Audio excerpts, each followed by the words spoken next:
Good evening, dear listener. You're safe here at Olympus Dreams. Tonight, we step into a world of bronze towers and whispered prophecies, where kings try to outrun fate and the gods watch from their thrones above. If this brings you comfort, you're welcome to like or subscribe, only if it feels easy. Let the weight of the day fall away now, like sand slipping through fingers. Let the ancient world rise around you, stone by stone, shadow by shadow. We begin in Argos, where sunlight falls warm on marble steps, and an old king climbs toward answers he does not want to hear. The road to Delphi winds through mountains where eagles nest and clouds catch on pine trees like wool on thorns. King Acrisius of Argos made this journey in spring, when the oracle's temple smelled of laurel smoke and honey. He was not a young man. His beard had gone silver years ago, and his hands, once steady on sword and scepter, now trembled when he thought no one was watching. He had ruled well, or well enough. His people did not starve. His borders held. But he had no son, only a daughter, Danae. Beautiful as dawn water, gentle-voiced, obedient. But a daughter could not carry his name forward. A daughter could not hold the throne when his bones turned to dust. And so he climbed the sacred path, past offerings left by desperate travelers, past shrines to Apollo wreathed in wildflowers, until he reached the temple where the future spoke through a woman's mouth. The Pythia sat in shadows thick with incense. She was old, or perhaps ageless. It was hard to tell in the dim light that filtered through cracks in stone. She rocked slightly, back and forth, her eyes unfocused, seeing something beyond the temple walls. Acrisius knelt. His knees complained against the cold floor. He asked his question simply. Would he have a son? Would his line continue through a male heir? Would his name survive him? The oracle's answer came not in her own voice, but in something older, something that tasted of bronze and ocean salt. No son of yours will hold the throne. Your daughter will bear a son, and that son will kill you. The words fell like stones into still water. The ripples spread and spread. Acrisius tried to speak, to ask for clarity, for some way to turn the prophecy aside. But the Pythia had already gone silent, her head bowed, the god's presence withdrawn like breath from a corpse. He left the temple walking like a man underwater. The spring sunshine felt wrong now, too bright, too cheerful. Birds sang in the olive groves, ignorant of fate. He traveled back to Argos slowly, his mind turning the prophecy over and over, searching for gaps, for escapes. He could send Danae away, perhaps. Marry her to some distant king in a land so far she would never return. But distance had never stopped the gods before, and prophecies had a way of fulfilling themselves through the very actions meant to prevent them. By the time he reached his palace, high-walled and proud above the city, Acrisius had decided. If Danae never lay with a man, she could bear no son. If she bore no son, no grandson would exist to kill him. It was simple. Brutal, yes. Cruel, certainly. But simple. He would lock her away from the world, from sunlight and suitors, from every man who might look at her with desire. He would build a prison so complete that even fate could not breach it. He summoned his architects that very night. They came confused, carrying scrolls and measuring cords, expecting plans for a new temple or a fortified wall. Instead, the king described a chamber. Underground, sealed, built entirely of bronze, no windows. One door locked from the outside. Ventilation shafts too narrow for even a child to crawl through. The architects exchanged glances but said nothing. Kings were not questioned, especially kings whose eyes had gone cold and distant. The construction took months. Acrisius watched from his balcony as workers dug beneath the palace foundations, hauling out earth in baskets, shoring up the pit with timber before lining it with sheets of hammered bronze. The metal gleamed dully in torchlight, reddish and impenetrable. They built walls, a floor, a ceiling. They installed oil lamps that burned without needing constant tending, fed by some mechanism the palace smiths had devised. They placed inside a bed, a table, a chair. Comforts of a kind. A prison, certainly, but not a dungeon. When it was finished, Acrisius stood at the entrance, looking down the stone steps that led to the bronze door. It was evening. Swallows darted through the palace courtyard, catching insects in the purple light. Somewhere, a servant was singing. He descended the steps. His footfalls echoed. The bronze door swung open on oiled hinges, silent and smooth. Inside, lamplight flickered across metal walls. The air smelled of earth and oil and something else. Finality, perhaps. He went back upstairs and summoned his daughter. Danae came as she always did, graceful and unsuspecting. She wore a pale robe embroidered with copper thread. Her dark hair was braided with ribbon. She smiled when she saw her father, though the smile faded when she saw his face. She would live now in the chamber below. For her own protection, he said. There were threats against the royal family, foreign enemies. Assassins. She would be safer underground, hidden, guarded. It was temporary, he lied. Only until the danger passed. She did not believe him. Her eyes searched his face, looking for the father she remembered from childhood, the man who had once lifted her onto his shoulders to watch festival processions. She found only stone. She opened her mouth to protest, to plead, but his guards were already at her sides, not rough but firm. They let her down. She did not scream. That was not her nature, but her silence was worse than screaming. It hung in the air like smoke. The bronze door closed. The lock turned. Acrisius stood alone in the corridor, listening to nothing. No weeping reached his ears. No fists pounded bronze. Only silence, deep and complete. He told himself he had saved his own life. He told himself the gods would understand.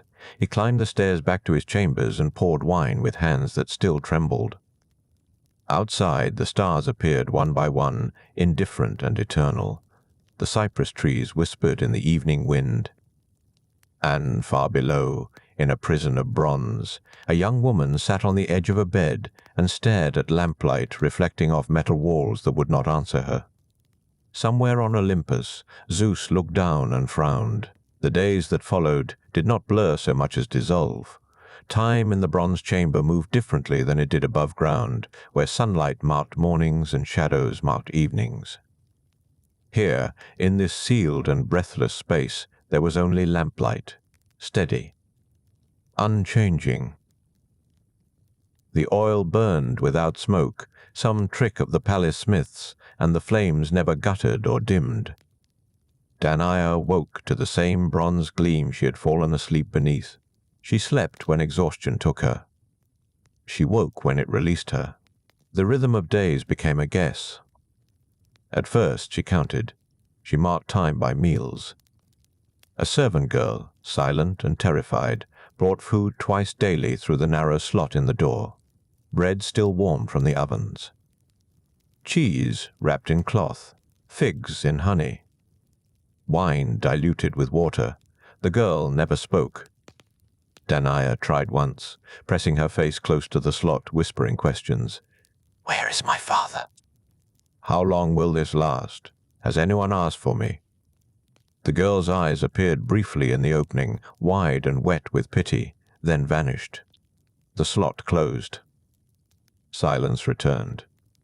Danae counted meals for a while. 2 meals made a day. 7 days made a week. But somewhere in the 3rd or 4th week, she lost track. One morning, or what she believed was morning, she realized she could not remember if she had eaten once or twice the day before. The days folded into one another like cloth, indistinguishable, soft and smothering. She tried to keep herself occupied. She braided and unbraided her hair. She paced the chamber, 12 steps from wall to wall, 16 steps corner to corner. She recited poems her mother had taught her before illness took her years ago, She sang quietly hymns to Hera and Athena, her voice strange and muffled against the bronze. Sometimes she wept, not from despair exactly, but from the weight of nothingness. Tears that had nowhere to go, like rain falling on stone. The chamber itself became familiar in ways that felt like betrayal. She learned the shapes of the hammer marks in the bronze, the places where the metal sheets joined imperfectly, leaving faint ridges her fingers could trace. She learned the way lamplight pooled in the corner by the bed, slightly brighter than elsewhere. She learned the smell, metallic and earthy, like standing too close to a forge or too deep in a mine. It became the only smell she knew. When the servant brought food, the scent of bread was so overwhelming she once pressed the loaf to her face and breathed until she felt dizzy. Months passed. She knew this only because the servant girl, after long silence, finally whispered through the slot one evening. Spring had become summer above ground. The grain was tall in the fields. Festivals were being prepared. Danae listened to these words as if they described another world entirely, which perhaps they did. She thanked the girl. The slot closed. She sat on her bed and stared at the wall and thought about wheat turning gold under a sun she could no longer see. She grew thinner, though not from lack of food. The meals were generous, almost apologetic, but her body seemed to understand it was no longer part of the living world. Her skin grew pale as milk. Her hair, uncut, fell past her waist in dark waves. She moved slowly, carefully, like someone recovering from long illness. There was nowhere to hurry to. Nothing that required speed or strength. She became a creature of stillness. At night, or what she imagined was night, she lay on the narrow bed and listened. Bronze did not settle like wood. It did not creak or sigh. But if she stayed very quiet, very still, she could hear things from above. Footsteps in distant corridors, the faint roll of thunder during storms. Once she heard music, lyres and flutes, some celebration she could not name. She pressed her ear to the bronze ceiling and listened until the music faded, then lay back and stared at the lamplight dancing across metal that reflected nothing but itself. Her father never came. She had not expected him to, not really, but some small part of her had hoped he would descend the stairs, unlock the door, take her hands and apologize, explain that the danger had passed and she was free. But the weeks became months, and the door remained locked. She began to understand that this was not temporary. This was her life now, a bronze room. Lamplight. Silence. Meals delivered by a frightened girl who would not meet her eyes. She wondered sometimes if her father thought of her. If he lay awake in his grand chambers, surrounded by tapestries and carved furniture, and remembered he had a daughter buried beneath his feet. Or if he had already begun to forget. If she had become, in his mind, a problem solved, a prophecy thwarted, a sacrifice made in the name of his own survival. The loneliness was not sharp. It was soft. It wrapped around her like wool, warm and suffocating. She had no one to speak to, no one to touch. The servant girl's brief appearances were the only human contact she knew, and even those were wordless now. Danae began talking to herself. Quiet conversations, questions and answers, observations about nothing. The lamp is burning lower today. The bread was softer yesterday. I think I remember what rain sounds like. Her own voice became her only companion, and she spoke to it gently, as one might speak to a nervous animal. Seasons turned above ground, invisible. Summer became autumn. Autumn became winter. The air in the chamber grew colder, though never freezing. Some warmth from the earth itself, perhaps, or the lamps that never went out. Danae wrapped herself in blankets and sat very still and thought about snow, which she had seen only twice in her life, white and silent. She imagined it falling on Argos, covering the palace roofs, the courtyard, the olive trees. She imagined it falling on the bronze door above her head, piling higher and higher until she was buried beneath layers of cold and metal and forgetting. She did not rage. Rage required energy, hope, belief that things could change. She had none of these. She simply existed. She breathed. She ate. She slept. She woke. She marked no time and expected no rescue. Bronze could not be broken by wishing. Prophecies could not be undone by patience. She was a daughter locked away by fear, and fear, she had learned, was stronger than love. But bronze, for all its strength, could not keep out everything. Stone could be sealed, doors could be locked. Ventilation shafts could be made too narrow for human passage. Yet there were things that moved through cracks too small to see.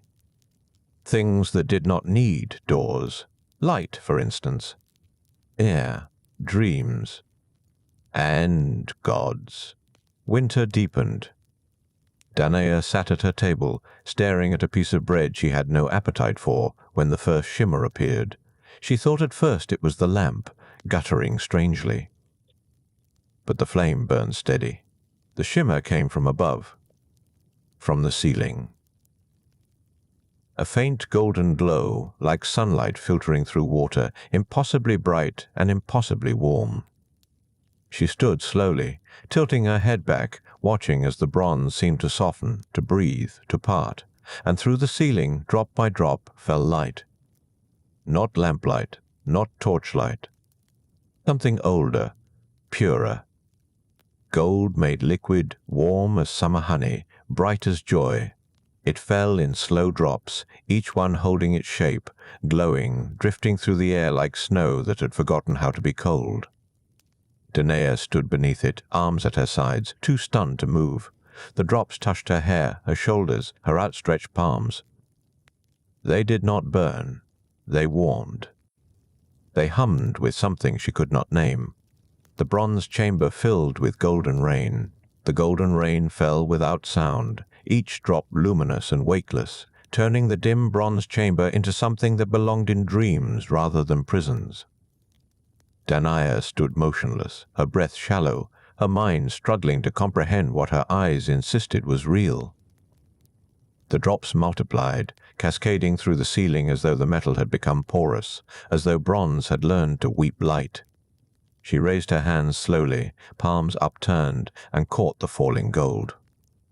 It pooled in her cupped fingers, warm and strangely substantial, neither quite liquid nor quite solid. It held the temperature of sun-warmed skin, of summer stones at midday, of everything she had not felt in months. The warmth spread up her arms into her chest, settling somewhere beneath her ribs where coldness had taken root. Around her, the chamber transformed. The walls that had reflected nothing but dull lamplight now blazed with reflected gold, each surface alive with moving brilliance. Shadows fled to the corners and disappeared. The air itself seemed to brighten, to expand, as though the room had grown larger simply by allowing beauty inside. Danae turned slowly, watching the light dance across bronze, watching her own shadow multiply and soften and finally dissolve entirely. She should have been afraid. A rational mind would have screamed, would have backed against the wall, demanded explanation, called for the servant girl who never answered anyway. But rationality had abandoned her months ago, left behind with sunlight and sky, and the sound of her own name spoken by someone who loved her. What remained was something simpler. A girl alone in darkness, and suddenly, impossibly, light. The golden rain fell heavier now, no longer individual drops but steady streams, waterfalls of luminous warmth pouring through the bronze, as though the ceiling had opened to some celestial reservoir. Danae lifted her face toward it, eyes closed, letting it wash over her. It caught in her hair, her eyelashes ran down her neck in rivulets that felt like fingertips, gentle and deliberate. She had forgotten what gentleness felt like. She had forgotten that anything could touch her without bringing food or emptying waste or maintaining the minimum requirements of life. This touch was different. This touch knew her. She opened her eyes and saw the light had begun to gather, to coalesce, to take shape. Not quite human, not quite formless, but something between. A presence, a warmth with intention behind it. The gold swirled around her in slow spirals, wrapping her in ribbons of brightness, and she understood with sudden, absolute certainty that she was not alone, that she had never truly been alone, that even in this bronze tomb, buried beneath fear and prophecy, something divine had been watching. Her lips moved without sound. She had no name to speak, no prayer memorized. She had been raised to honor the gods with festivals and offerings, with public rituals in marble temples, but those had always seemed distant, ceremonial, performances of piety rather than conversations. This was different. This was immediate. This was a god who had descended not to temple or throne, but to darkness, to her. The golden presence wrapped closer, and Danae felt something she had not felt since her father's judgment. She felt chosen. Not for punishment or protection, but for attention, for interest, for the kind of regard that sees past walls and doors and the lies fathers tell themselves about necessity. The warmth pressed against her, around her, through her, and she gasped at the intimacy of it, at how completely it filled every empty space inside her. She thought she heard a voice, or perhaps she simply knew. Zeus. Lord of sky and storm, king of gods, master of thunder and law, and the bright spaces where mortals could not reach. He who moved through the world in whatever form suited him. Eagle. Swan. Bull. And now this. Golden rain, falling through bronze, finding the one place on earth that should have been unreachable. Prophecies could not be locked away. Fate had no respect for metal. Danae's knees weakened, and she sank slowly to the floor, the golden light pooling around her like water, like embrace, like the sunlight she had been denied. She pressed her palms flat against the bronze beneath her and felt it humming, vibrating with divine presence, with power that made the metal itself seem flimsy, temporary, ridiculous. What was bronze to a god who commanded lightning?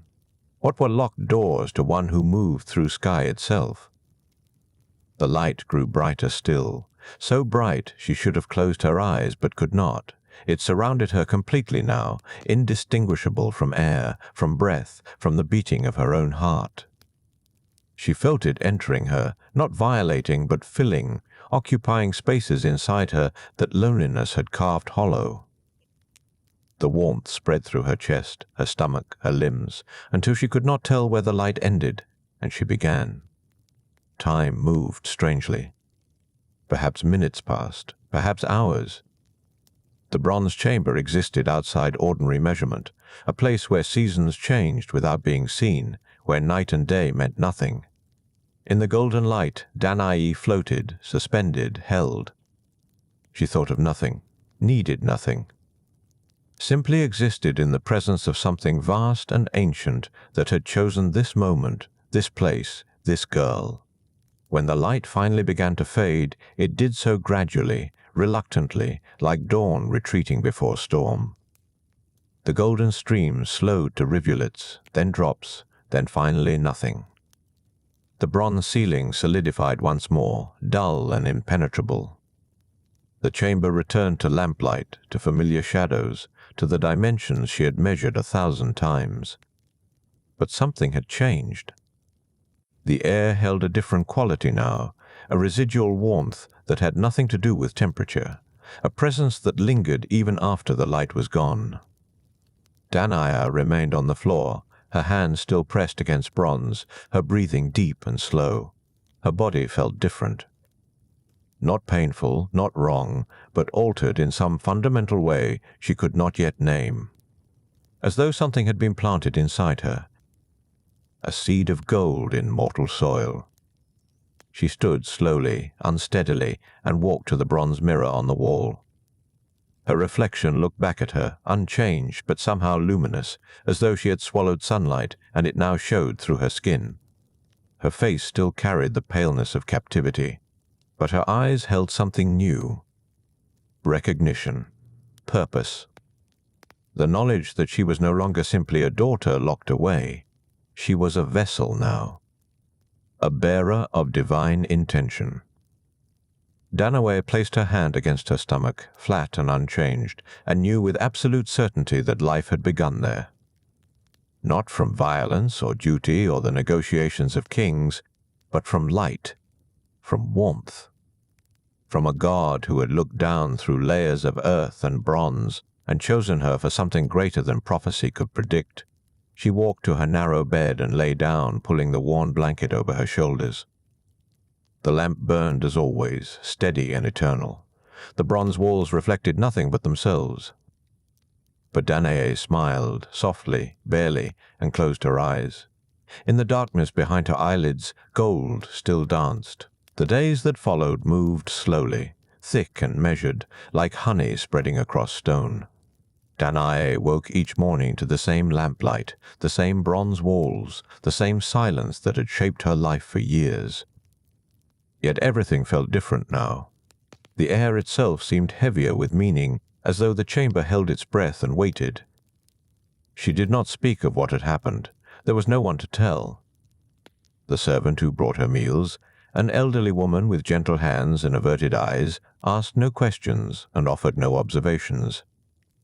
She set down bread and olives and watered wine, gathered the empty plates from the day before, and departed without conversation. It was kindness of a sort, this deliberate blindness.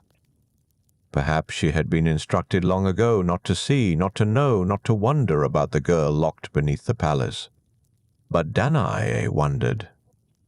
She wondered about the child she now carried, invisible but present, growing in the dark like roots beneath winter ground. She wondered if the baby would carry lightning in its veins or storm clouds in its breath. She wondered if God's children emerged like mortals, crying and fragile, or if they arrived already crowned with impossible gifts. She took to pacing the chamber in new patterns, her bare feet tracing circles and spirals across the bronze floor. Movement helped. It gave her body something to do while her mind drifted through questions that had no answers. Sometimes she sang soft, wordless melodies that her mother had hummed long ago, before the oracle, before the tower, before fear became architecture. The weeks accumulated quietly.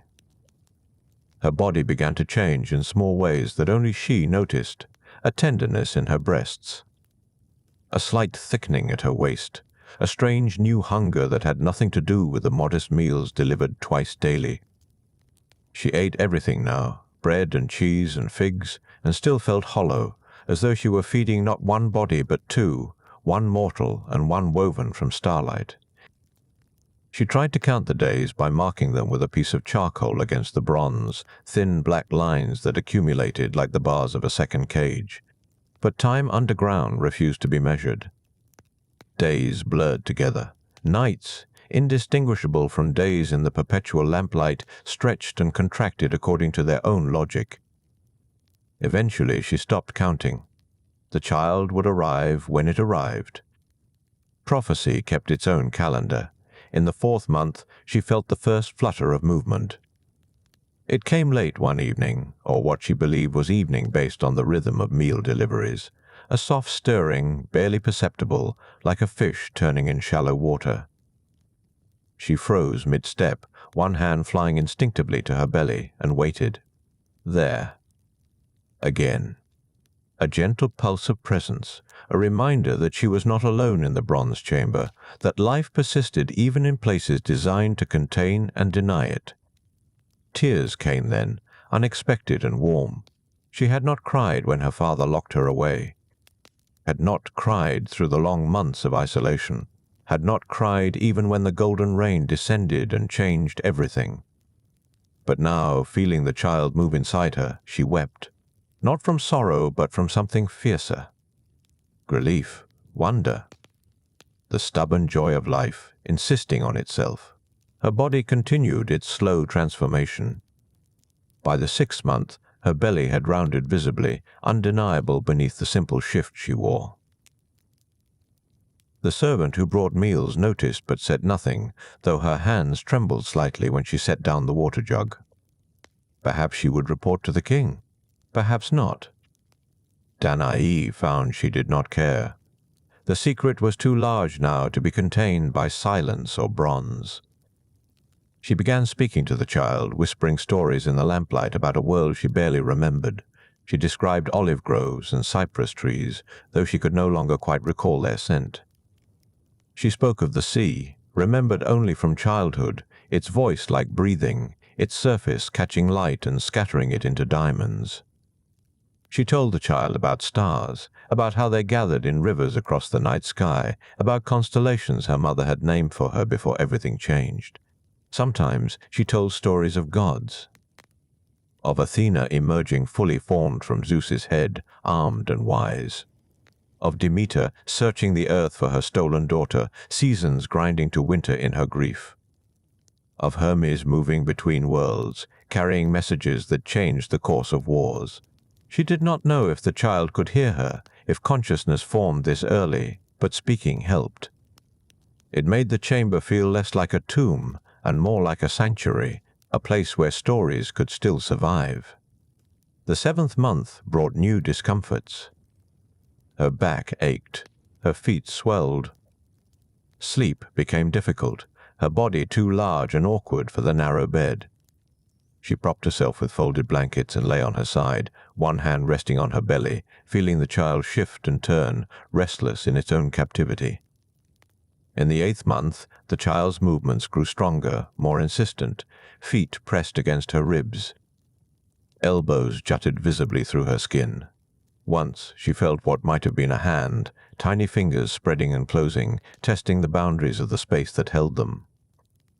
She pressed her palm against the movement and felt the child press back, a conversation without words, a recognition that passed between bodies. The servant brought extra blankets now and softer foods. Bread soaked in honey, mild cheese, pomegranate seeds that burst sweet and red against her tongue, acts of quiet mercy that Danae accepted with gratitude. She wondered if the woman had children of her own, if she understood what it meant to carry life in darkness, to prepare for arrival in a place designed for endings. The 9th month arrived with physical urgency. Danae felt the child drop lower, settling into position. Her body knew what to do even without instruction, ancient knowledge written into blood and bone. She gathered the extra blankets into a nest on the floor, positioning them near the lamp where light was steadiest. She filled the water basin and set it close. She tore strips from an old blanket to use as binding cloth, and then she waited. The first pain came 3 days later, a tightening across her belly that stole her breath and left her gasping. It passed. She walked circles around the chamber, instinct driving her feet. Another pain, stronger. Then another. Time dissolved into waves of sensation, contraction, and release, her body laboring toward the moment that prophecy had set in motion before she was born. She did not scream. The bronze walls would swallow sound anyway, and there was no one to help. She breathed through each wave, gripping the edge of the bronze basin, her knuckles white and shaking. Between contractions she rested, leaning against the wall, gathering strength. Hours passed, or days. Time meant nothing now, except the spaces between pain. When the final moment came, she knelt on the nest of blankets, her body splitting open to release the child it had sheltered. One last push, enormous and terrible, and then sudden absence, sudden lightness, sudden silence. Then a cry. Small and fierce and utterly mortal. Danae reached down with shaking hands and lifted the child, slippery and perfect, into the lamplight. A boy. Dark-haired and furious, his tiny fists clenched against the shock of being born. She wrapped him in the softest blanket and held him against her chest, her heart hammering, her breath coming in sobs. The bronze chamber, that place of captivity and silence, now held 3 lives instead of 1. Father locked in prophecy, mother locked in bronze. And between them, a child who should not exist, crying his arrival into a world that had tried to prevent him. Danae looked down at her son's face and smiled, exhausted and radiant. "Perseus," she whispered, naming him for the first time. "You are Perseus." And in the lamplight, the child opened his eyes. The chest came sealed and finished from the palace workshop 7 months later, delivered without explanation through the bronze door Danae rarely saw opened. It stood against the wall where the servant had left it, squat and rectangular, built from thick planks of pine bound with iron straps. The smell of fresh wood resin filled the chamber, sharp and green, oddly alive in that place of stale air and lamplight. Danae stared at it while nursing Perseus, who was trying to grasp her finger with his small hand. She knew what the chest meant. She had known since the moment Perseus first cried, perhaps even before, when Zeus had vanished and left only silence behind. Her father would not kill them directly. The gods punished kinslayers. But the sea owed him nothing, and wood floated until it didn't. She ran her fingers along the chest's edges that evening after Perseus fell asleep. The construction was solid, joints fitted tight, iron reinforced. Someone had been instructed to build it well. Not to last forever, but long enough to carry them beyond sight of shore, beyond the reach of conscience. She wondered if the carpenter had known what he was building, if his hands had trembled fitting the final plank. The servant brought extra water the next morning, more than usual, and dried fruit wrapped in cloth, small preparations that spoke louder than words. Danae packed them carefully into the corners of the chest, along with the softest blankets and everything she could gather that might keep a child comfortable on dark water. She folded Perseus's birth blanket and laid it flat across the bottom, creating a cushioned surface that would not splinter or shift. The soldiers came at dawn 2 days later, their footsteps echoing down the corridor before the bronze door swung open. 3 of them, faces carefully blank, carrying spears they would not need. They did not speak. They did not look at her directly. One gestured toward the chest. The meaning required no words. Danae lifted Perseus, who had just woken and was making small questioning sounds against her shoulder. She kissed his forehead, breathing in the smell of him, milk and warmth and new life. Then she climbed into the chest, settling herself cross-legged with Perseus cradled in her lap. The blankets cushioned her somewhat. There was just enough room to sit upright if she bowed her head. The soldiers lifted the lid. The last thing she saw was lamplight catching on bronze walls, that prison that had held her so long now about to release her to a worse one. Then darkness as the lid settled into place, and the sound of hammering as nails were driven through wood, sealing them inside. Perseus began to cry, frightened by the sudden dark and the noise. Danae held him close and sang, the first song she remembered from her own childhood, something about olive groves and summer wind. Her voice sounded strange in the enclosed space, muffled and close. She felt the chest lift, felt herself rising as the soldiers hoisted it between them. Then movement, swaying, the rhythm of men walking in step. They carried them through corridors she had not walked in years. She heard doors opening, felt the change when they moved from stone floors to packed earth, then to sand. The air that seeped through the chest's small gaps smelled different, salt and seaweed and something vast and open that made her chest ache with sudden longing. The sea. She heard waves against shore, the pull and sigh of water over stones. Heard men's voices giving orders, ropes creaking, wood scraping against wood. The chest tilted as they loaded it onto something, a boat perhaps, and she braced herself against the walls to keep from crushing Perseus. He had stopped crying now, confused into silence by the motion, and his mother's heartbeat steady against his ear. The boat moved. She felt the shift as it pulled away from shore, felt the different quality of movement as waves took them. Up and down, a rocking that would have been gentle if not for the terror threading through it. She heard oars dipping into water, the rhythmic splash and pull of men rowing out beyond the harbor. Then the motion changed.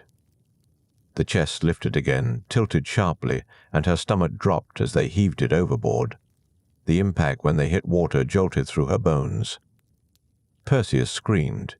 The chest bobbed, settled, began to float. Danae pressed her palms against the wooden walls and listened, the sound of oars growing fainter. The boat returning to shore. Then nothing but waves lapping against wood, the gentle slap and swell of open water, and Perseus crying against her chest. She had no way to know which direction they were drifting, how far from shore, how deep the water beneath them. The chest rode the waves like a cork, rising and falling, spinning slowly in currents she could not see.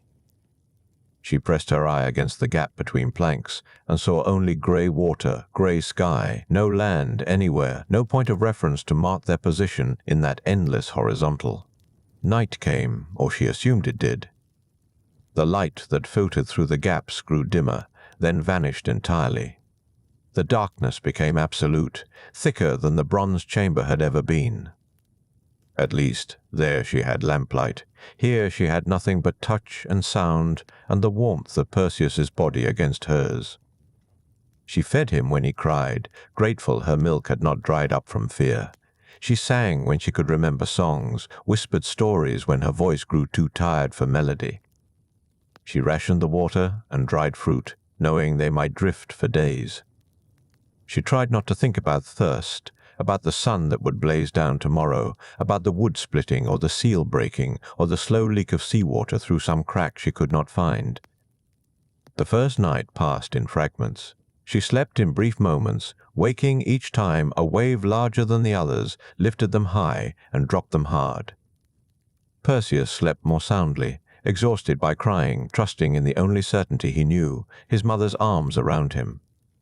Dawn light came grey and soft through the gaps. She was still alive. Perseus was still breathing. The chest still floated. Small miracles that felt enormous. The second day brought heat. The sun beat down on the wooden lid, turning the chest's interior into an oven.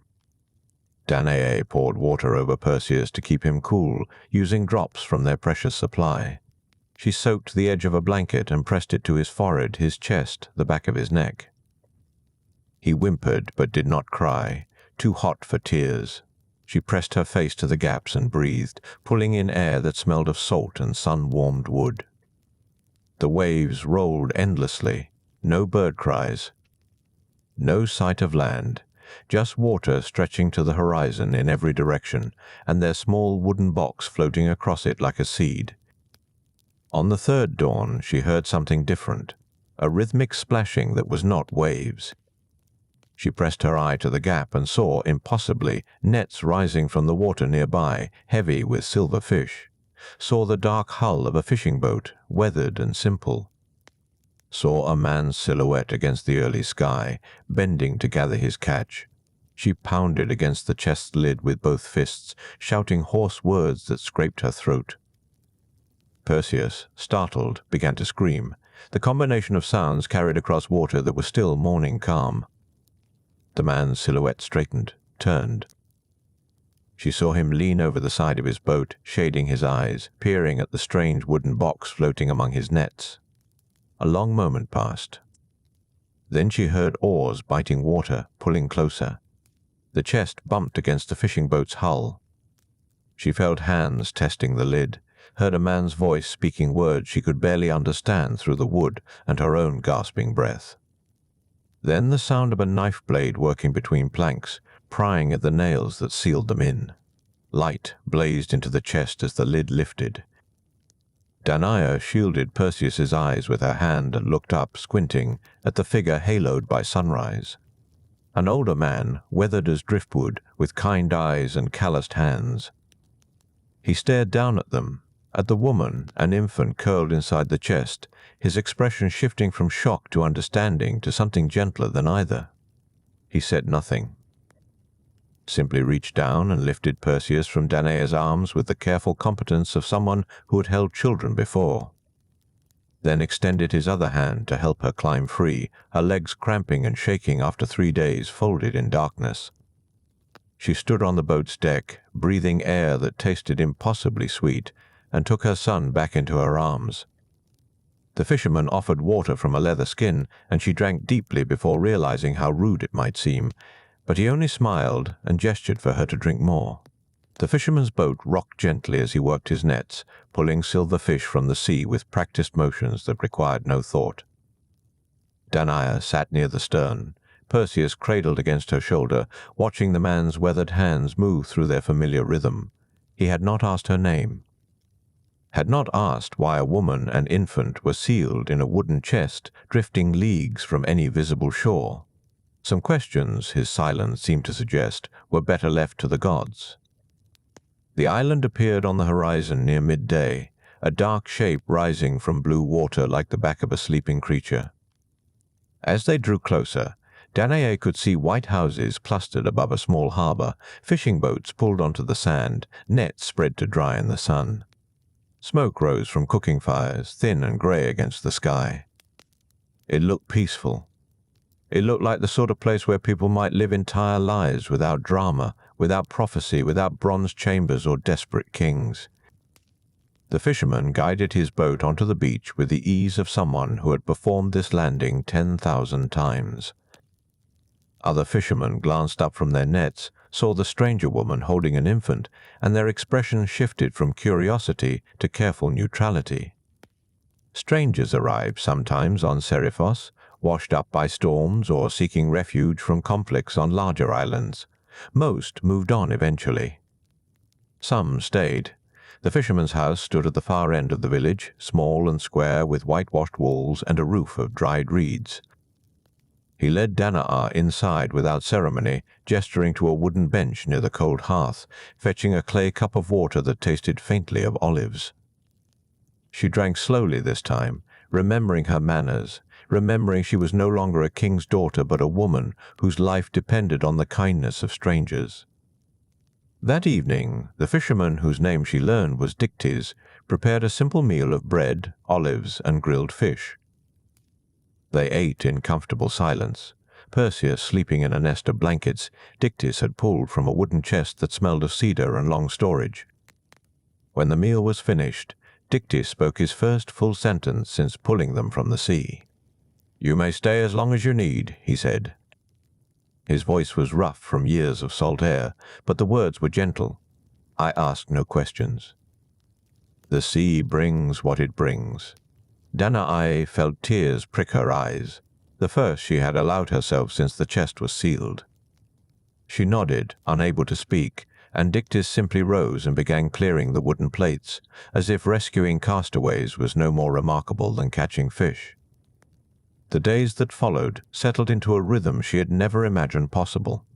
She helped with simple tasks, mending nets, sorting fish, grinding grain for bread. Perseus grew stronger in the island air, his cries becoming less frequent, his eyes beginning to focus and track the movement of seabirds overhead. Dictys treated them with quiet kindness, never intrusive, never demanding, simply present like the tide itself. The other villagers gradually accepted their presence. Some nodded when she passed, others offered fish or fresh water without comment. She learned that Seriphos was the sort of island where people minded their own sorrows and left others to mind theirs. It was not coldness, but a kind of weathered wisdom, an understanding that everyone who lived beside the sea carried stories they preferred to keep private. Weeks became months. Perseus learned to sit, then to crawl across the smooth floor of Dictys's house, reaching for the wooden fish carved by the fisherman's patient hands. Danae watched her son discover the world beyond bronze walls and wooden chests, and something in her chest loosened slightly, though she remained always watchful, always aware that peace was a fragile thing. It was late summer when she first saw him, Polydectes, king of Seriphos, riding through the village on a black horse with silver bridles, accompanied by 2 guards whose spears caught the sunlight. The villagers stepped aside, bowing slightly, their faces carefully empty of expression. Dictys, working his nets nearby, continued his task without looking up. But Polydectes looked. His gaze swept across the villagers and stopped on Danae, standing near Dictys's door with Perseus balanced on her hip. She felt his attention like a hand pressed against her throat, assessing, calculating, claiming something without words. He did not speak to her that day. Simply stared for a long moment before riding on, his horse's hooves leaving prints in the sand that the tide would erase by evening. But Danae knew that look, had seen it in other men's eyes, men who believed beauty was something to be acquired like gold or livestock. That night she asked Dictys about the king. "My brother," Dictys said quietly, poking at the fire with a stick of driftwood. "Though we are not much alike." "He rules fairly?" Danae asked, though she already suspected the answer. Dictys was silent for a long moment. "He rules," he said finally. "That is all I will say." The next week, Polydectes returned. This time he dismounted, walked directly to where Danae was hanging fish to dry, and stood too close, invading the space that custom and courtesy should have preserved. "You are new to our island," he said. His voice was smooth, practiced, the voice of someone accustomed to being obeyed. "I have not seen such beauty here before." "I am grateful for your island's hospitality," Danae replied, keeping her eyes lowered, her voice neutral. She had learned long ago how to deflect unwanted attention without giving offense. "You live with my brother." It was not quite a question. He was kind enough to offer shelter. I help where I can. A woman of such grace deserves more than a fisherman's hovel. Polydectes reached out as if to touch her hair, and Danae stepped back smoothly, shifting Perseus between them like a small shield. "I am content," she said firmly. Something flickered in the king's eyes.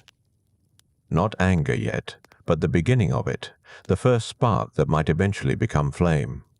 He smiled instead, a cold thing that did not reach his eyes, and stepped back. "We shall see," he said. "The island is small. We will speak again."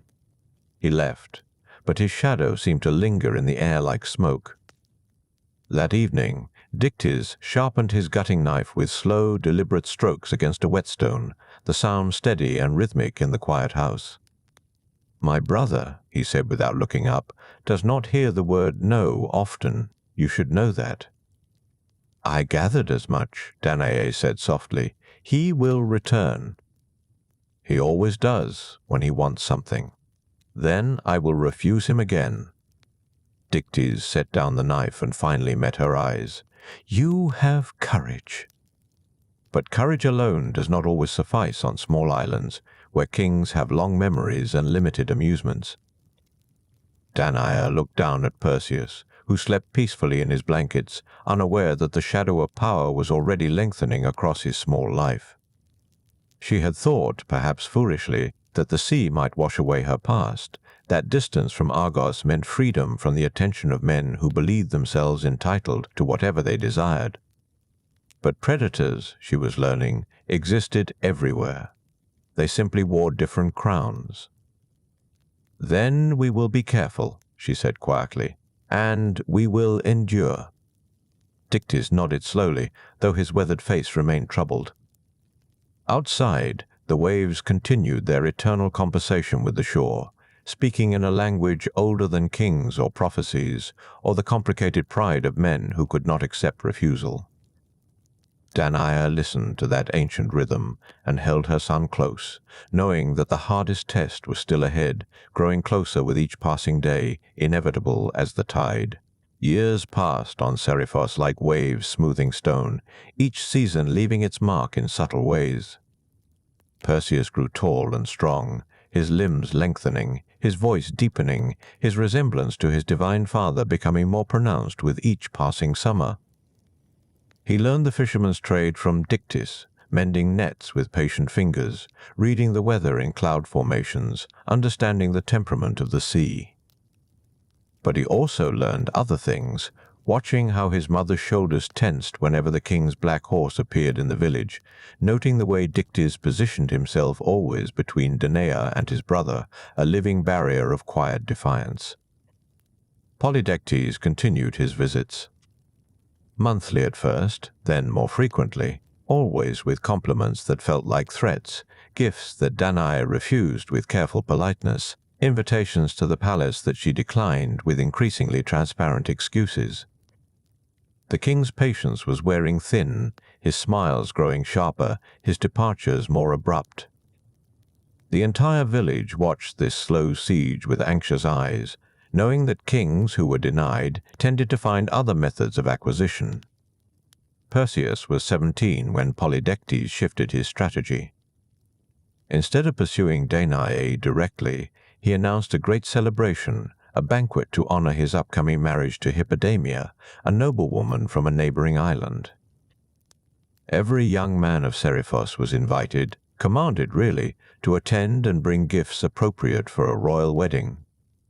The traditional gift, as everyone knew, was horses, symbols of wealth and status that demonstrated the giver's resources and respect. The feast hall was lit with oil lamps hanging from bronze chains, their flames casting dancing shadows across painted walls. Long tables groaned under platters of roasted meat, bowls of honeyed fruit, amphoras of wine dark as blood.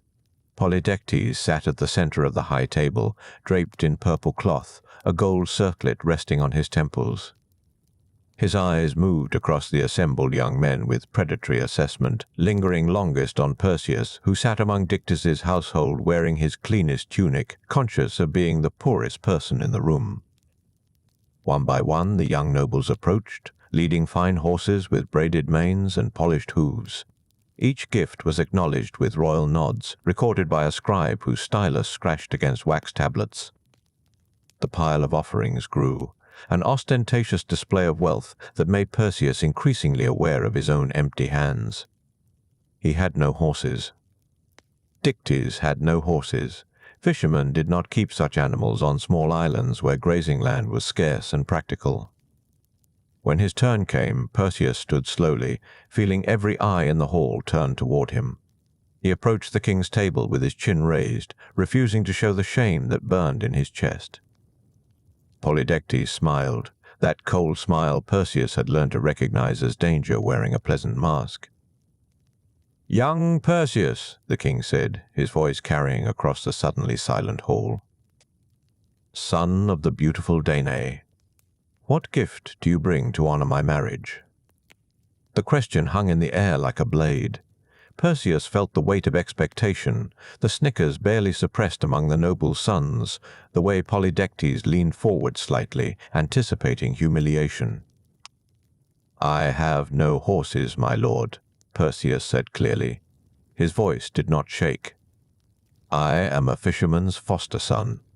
My wealth lies in skill and courage, not in stables." "Ah." Polydectes let the syllables stretch, savoring it. "How unfortunate. A man without resources. One wonders what claim such a man has to pride or to property." His eyes glittered with meaning that everyone understood. A man without resources could not protect anything, not property, not family, not a beautiful mother living under borrowed protection. Something hot and reckless stirred in Perseus's chest. He was young enough to confuse pride with strength, inexperienced enough to believe that bold words could substitute for careful thought. His father's blood, the divine lightning he had never fully acknowledged, sparked suddenly in his veins. "I may have no horses, my lord, but I am the son of Zeus." He said it quietly, but the words carried. Several guests gasped. "I will bring you any gift you name. Any gift, no matter how impossible. Command me, and I will prove my worth." The hall went completely still. Even the flames seemed to pause in their flickering. Polydectes' smile widened, showing teeth, and Perseus suddenly understood with terrible clarity that he had walked directly into a trap the king had spent months constructing. "Any gift?" Polydectes said softly, as if tasting the words. "How generous." "How very brave." He paused, letting the moment stretch until it became unbearable. "Then bring me the head of Medusa the Gorgon." The gasps became outcries. Several men made warding signs. An older warrior actually stood and left the hall without asking permission, his face pale. Everyone knew the Gorgons, the three sisters who lived at the world's edge, whose hair was living serpents, whose gaze turned flesh to stone. 2 of them were immortal, unkillable, eternal in their monstrousness. But Medusa, cursed for a crime that varied depending on who told the story, was mortal, mortal but deadly beyond measure, surrounded by a garden of stone statues that had once been heroes. "My lord," someone ventured from the back of the hall, "that is no gift. That is a death sentence." "Perseus offered any gift," Polydectes said mildly, never taking his eyes from the young man's face. "I merely accepted his generous pledge." Unless, of course, the son of Zeus spoke rashly. Unless his courage was merely wine-talking? Perseus stood frozen, understanding too late the magnitude of his mistake. To withdraw the vow now would mark him as a coward, would strip away any protection his reputation might have offered his mother. But to pursue it meant almost certain death, which would leave Danae completely vulnerable to the king's designs. Either way, Polydectes won. The trap was perfect. "I spoke truly," Perseus heard himself say. His voice sounded distant, belonging to someone else. "I will bring you Medusa's head." "Excellent." Polydectes clapped his hands once, sharp as a thunderclap. "We shall await your return with great anticipation, or perhaps we shall simply await, since the task may prove lengthy." His smile was pure malice now, undisguised. "Your mother will be well cared for in your absence, I assure you." Perseus bowed, turned, and walked from the hall with measured steps, refusing to run, though every instinct screamed at him to flee. Behind him, the feast resumed, voices rising in excited speculation about how quickly the foolish fisherman's son would die. He pushed through the palace doors into the night air, cold against his burning face, and kept walking until he reached the shore. The beach was empty, washed silver by moonlight. Small waves whispered against the sand, that same eternal rhythm that had underlain his entire life on Seriphos. Perseus sank down on a flat rock, head in hands, trying to breathe through the crushing weight of what he had done. Pride. Stupid, juvenile pride had sealed his fate and endangered the one person he was supposed to protect. He did not hear her approach. Athena moved without sound, her presence announced only by the sudden absence of lesser noises, the way even the waves seemed to gentle themselves. When Perseus finally looked up, she was simply there, standing between him and the sea, grey-eyed and terrible in her beauty. An owl sat on her shoulder, its gaze unblinking. "That was foolish," she said without preamble. "I know," Perseus whispered. "Also brave. The two are not mutually exclusive." She tilted her head slightly, studying him as one might examine an interesting piece of craftsmanship. "Your father has been watching you, Perseus." "We have all been watching. Your birth was marked by prophecy and gold." "Did you think the gods would simply abandon you to vanity and poor timing?" Before he could respond, the air shimmered, and Hermes appeared, his winged sandals leaving no prints in the sand. He carried his caduceus, the staff with twin serpents coiled around it, and his expression combined amusement with sympathy. "The boy spoke rashly at a feast," Hermes announced to Athena, as if Perseus were not sitting right there. "A tradition as old as wine itself." "Indeed," Athena agreed. "But this particular rash promise has interesting implications." Perseus found his voice. "Can you help me? Or have you come merely to witness my stupidity?" "Both," Hermes said cheerfully. "We are gods. We can multitask." Athena ignored him, her grey eyes never leaving Perseus. "The task Polydectes set is meant to kill you. He has wanted your mother since you were an infant. With you gone, he believes her resistance will crumble. He is wrong about many things, but his estimation of Medusa's danger is entirely accurate. She has killed warriors far more experienced than you." "Then I will die," Perseus said quietly. "But at least I will die trying." "You will not die." Athena's voice carried absolute certainty. "Because we will teach you how to kill what should not be killable, how to defeat what has defeated all others." She glanced at Hermes. "He will need equipment." The wind from the sea had stilled entirely. Even the waves seemed to hold their breath, as the two gods regarded the young man sitting on the moonlit rock. Perseus felt the weight of their attention like physical pressure, divine and absolute. His hands had stopped trembling. Whatever came next, at least he would not face it alone. Medusa was not always a monster, Athena said, her voice carrying across the empty beach. She was beautiful once, a priestess in my temple, before Poseidon, before she was changed. The curse that fell upon her was both punishment and protection, though she likely ceased to distinguish between the two centuries ago. The goddess paused, her expression unreadable. What she has become is dangerous beyond mortal comprehension. But she is also tragic, and that matters. Hermes shifted his caduceus from one hand to the other, the serpents carved into its surface seeming to move in the moonlight. Tragedy aside, he said, she will kill you the instant you look at her. The turning to stone is not metaphor or exaggeration. It is absolute. You breathe, you see her face, your last breath becomes your eternal breath. The stone spreads from your eyes inward faster than thought. Then how? Perseus began. You don't look, Athena interrupted. You never look, not directly. From somewhere within the folds of her aegis, she produced a shield, bronze, perfectly polished, its surface like still water reflecting the stars. She held it out to him. This is my gift. The shield shows truth. You will see her reflection here, and reflections carry no curse. Watch her in the bronze, move by the image, strike without meeting her gaze. Perseus took the shield.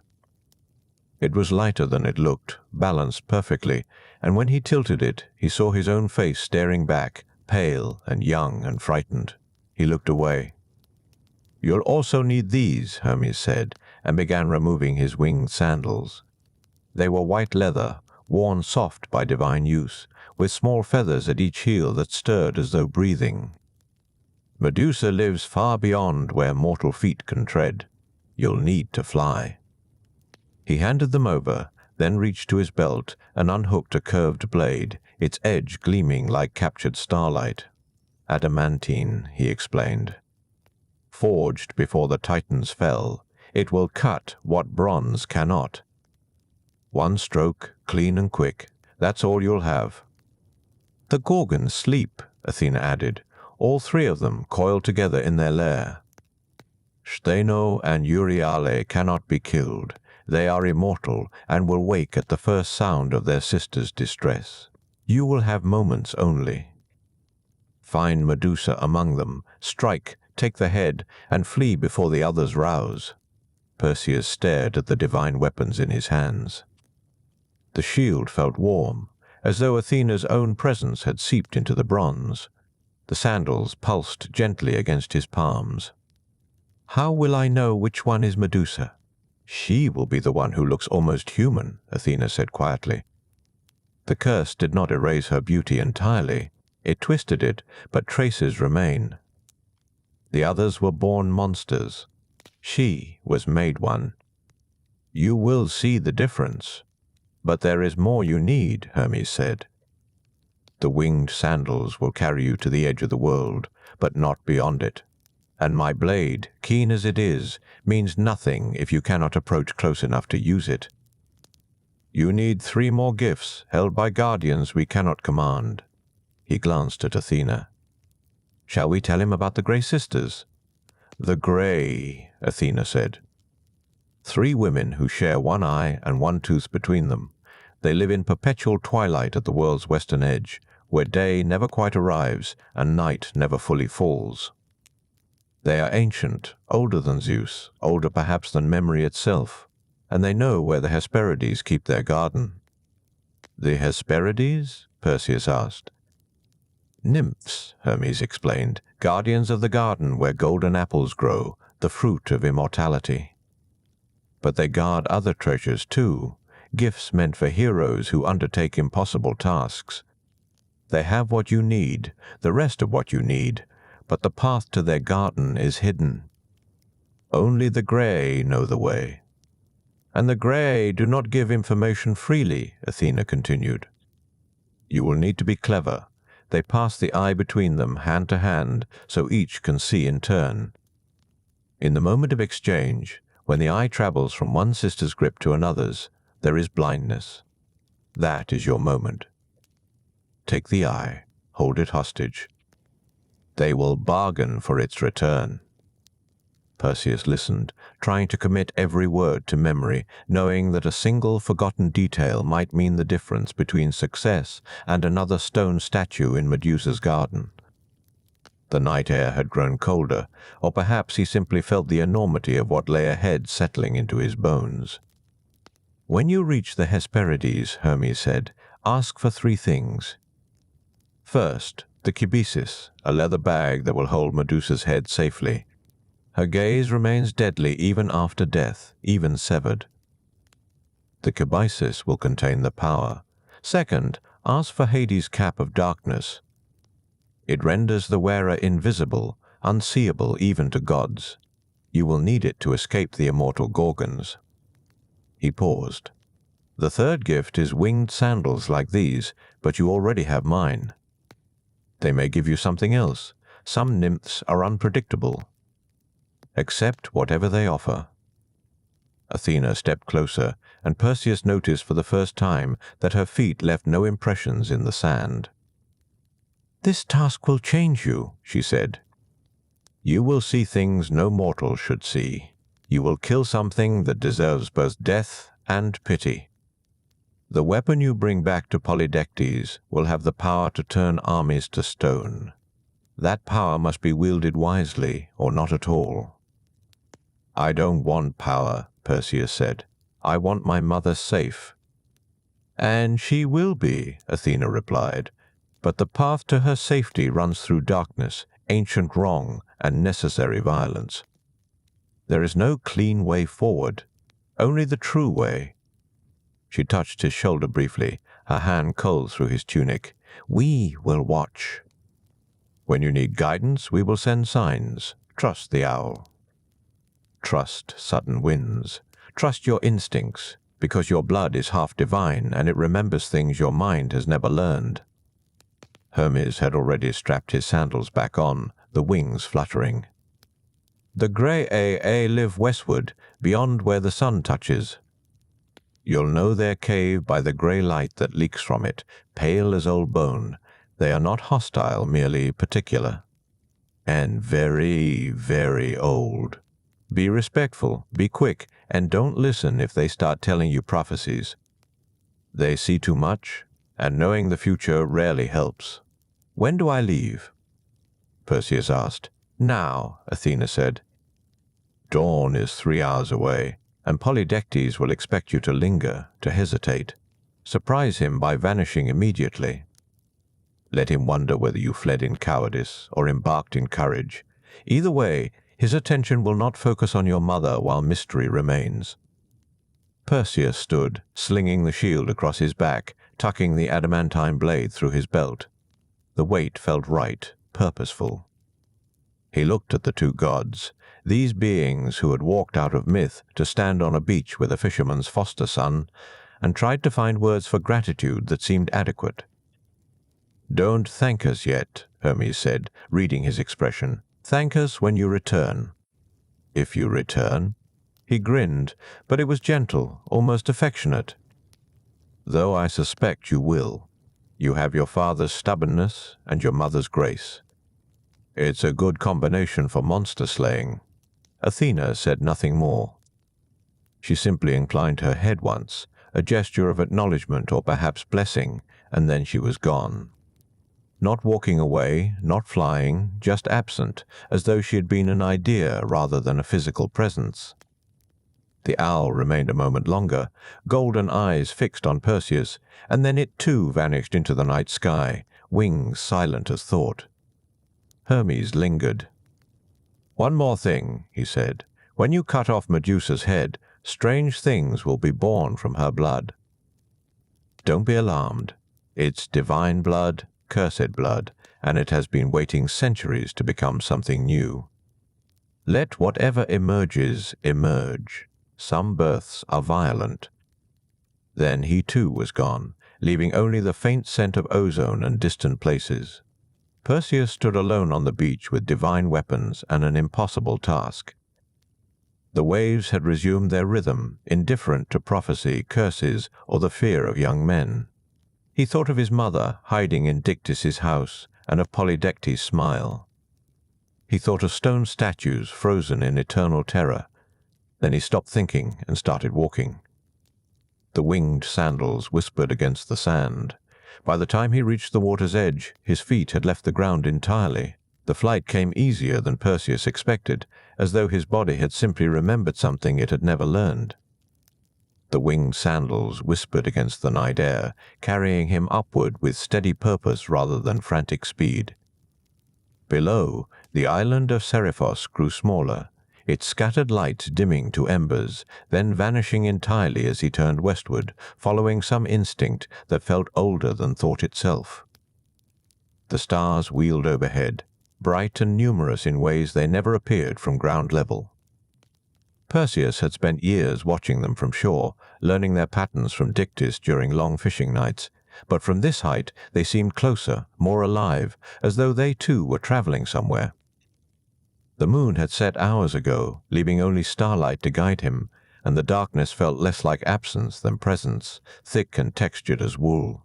He flew for what might have been hours or days. Time moved strangely at this altitude, stretched thin by wind and distance. The sea below remained black and featureless, offering no landmarks, no measure of progress.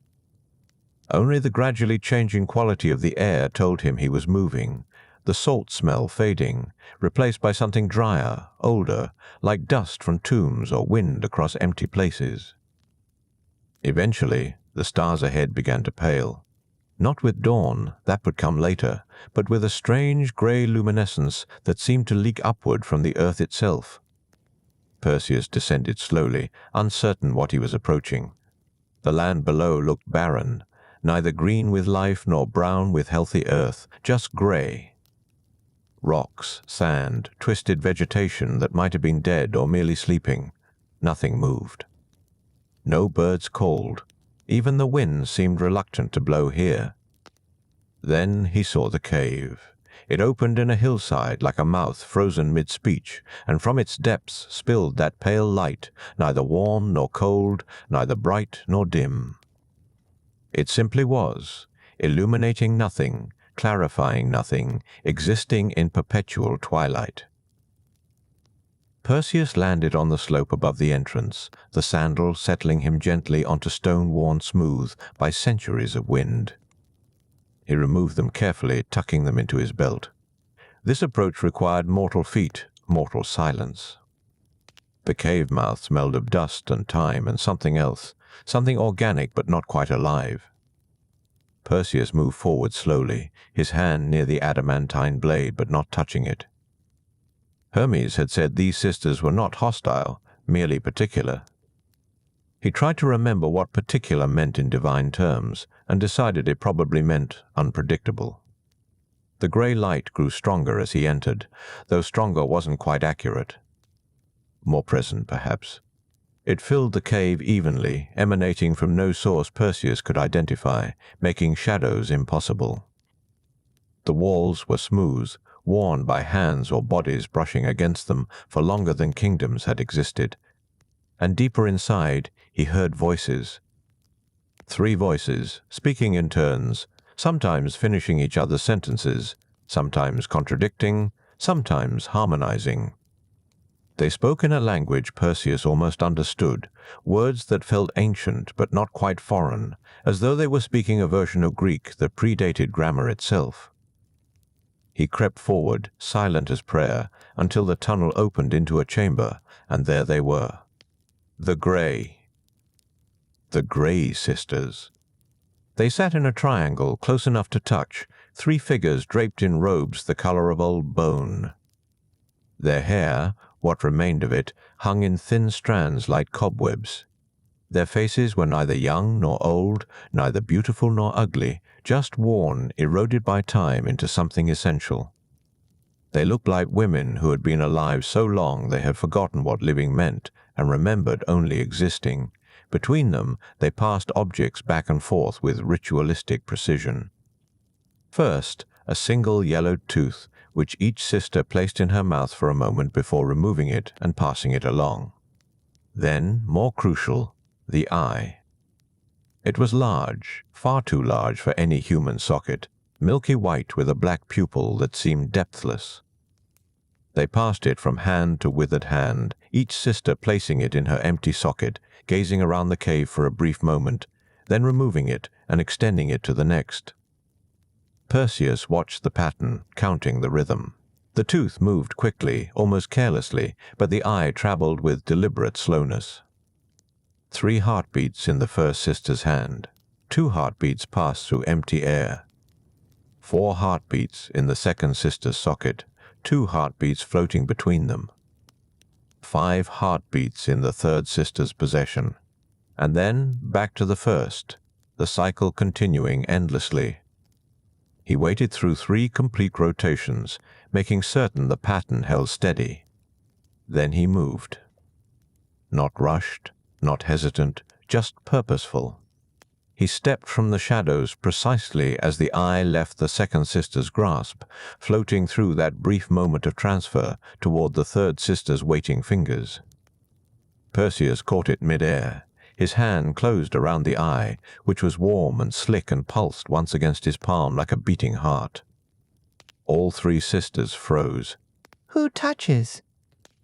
the first sister said, her empty sockets turning blindly toward the space where Perseus stood. "Who takes?" The second sister added, her hands groping through empty air. "Who dares?" The third finished, her voice neither angry nor frightened, just curious in a way that suggested very little surprised them anymore. "My name is Perseus," he said, keeping his voice steady despite the wrongness of holding another being's eye. "Son of Zeus and Danae. I seek the garden of the Hesperides, and I will return your eye when you tell me how to find it." The sisters were silent for a long moment. Then, simultaneously, they laughed. It was not cruel laughter, nor kind, just the sound of beings who had seen this exact situation play out across centuries and found it mildly amusing each time. "Zeus's son," the first sister said. "They always have such confidence." "Always taking things that don't belong to them," the second added. "Always so certain they're the first to think of it," the third concluded. "I mean no disrespect," Perseus said, "but I have an impossible task, and you alone know the way. I will return the eye. You have my word." "Words," the first sister murmured, "such fragile things." "Like moth wings," said the second. "Like morning frost," finished the third. But then the first sister straightened slightly, her empty sockets seeming to focus on Perseus despite their emptiness. "The garden lies westward still, beyond the river of ocean, where sunset becomes permanent. Look for the tree that grows golden fruit under stars that never move. The nymphs there keep divine gifts for heroes foolish enough to hunt gorgons." The second sister nodded. 3 gifts they'll give if you ask properly. The kibisis, which holds deadly things safely. The cap of Hades, which makes the wearer unseen. And sandals you already possess, so perhaps they'll offer something else. A mirror shield, maybe. They're creative. The third sister leaned forward, her withered hands clasped together. "But hear this, Zeus's son. Medusa was not born a monster. She was made one, punished for a crime she did not commit. When you take her head, remember that. Remember that every monster was something else first, something beautiful that the gods broke because they could." Perseus felt the eye pulse again in his hand. He stepped forward carefully and held it out toward the sisters. The first one reached for it unerringly, her fingers closing around it with relief so profound it was nearly visible. She placed it in her socket, and for the first time all 3 sisters looked at him properly. The eye moved between them quickly now, each taking a turn to study the young man who had caught them blind. "You'll succeed," the first sister said finally. "But you'll carry it with you always," added the second. "The weight of necessary murder," finished the third, "even when the murdered deserved mercy more than death." Perseus backed toward the cave entrance, unsure whether to bow or simply flee. In the end, he did neither, just inclined his head with respect and turned away. Behind him, the sisters resumed their eternal pattern, passing tooth and eye between them, marking time in a place where time had long since stopped mattering. Outside, the grey light seemed less oppressive. Perseus strapped on the winged sandals once more and rose into the air, turning toward the setting sun that never quite seemed to set in this strange land. Westward still, toward gardens at the world's edge, where nymphs kept gifts for heroes. The eye's warmth lingered on his palm like an accusation or perhaps a blessing. He flew faster now, eager to leave the grey behind, eager to move toward something, even if that something meant confronting a monster who deserved mercy more than death. The flight westward carried Perseus beyond landscapes that belonged to any mortal map.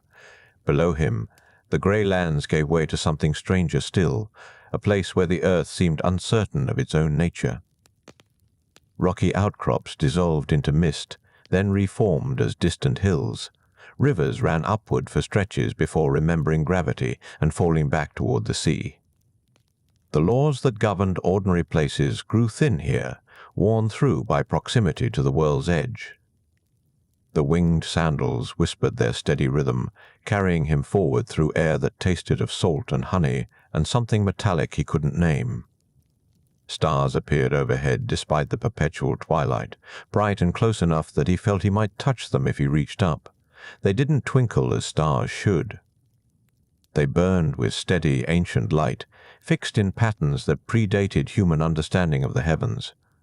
Ahead, the horizon held a color that didn't exist in the ordinary world.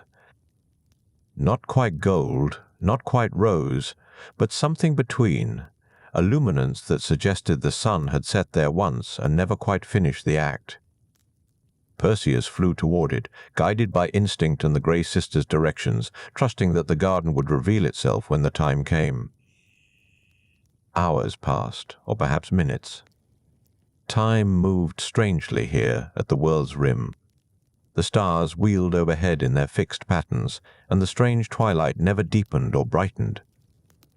Perseus began to notice vegetation below, different from the grey land's twisted shrubs.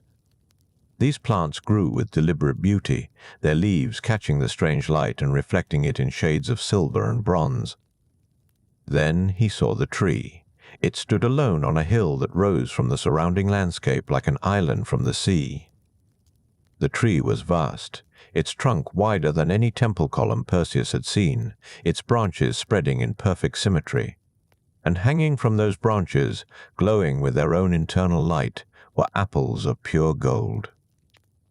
Not gold-colored, not gold painted.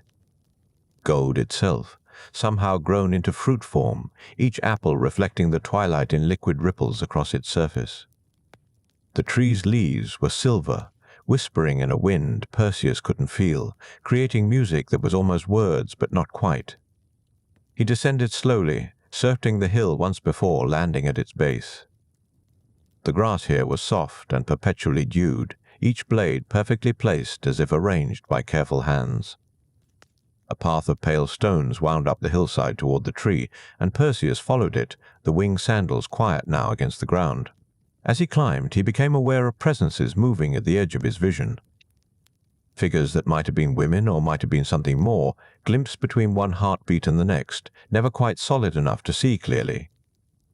The nymphs of the Hesperides, he realized. Guardians of this garden, keepers of divine treasures, daughters of evening itself. He reached the tree's base and stopped, unsure of protocol. Did one call out? Wait to be addressed? Offer some ritual greeting he'd never been taught? The choice was taken from him. 3 figures stepped from behind the tree's massive trunk, becoming visible all at once as if they'd decided simultaneously to be seen.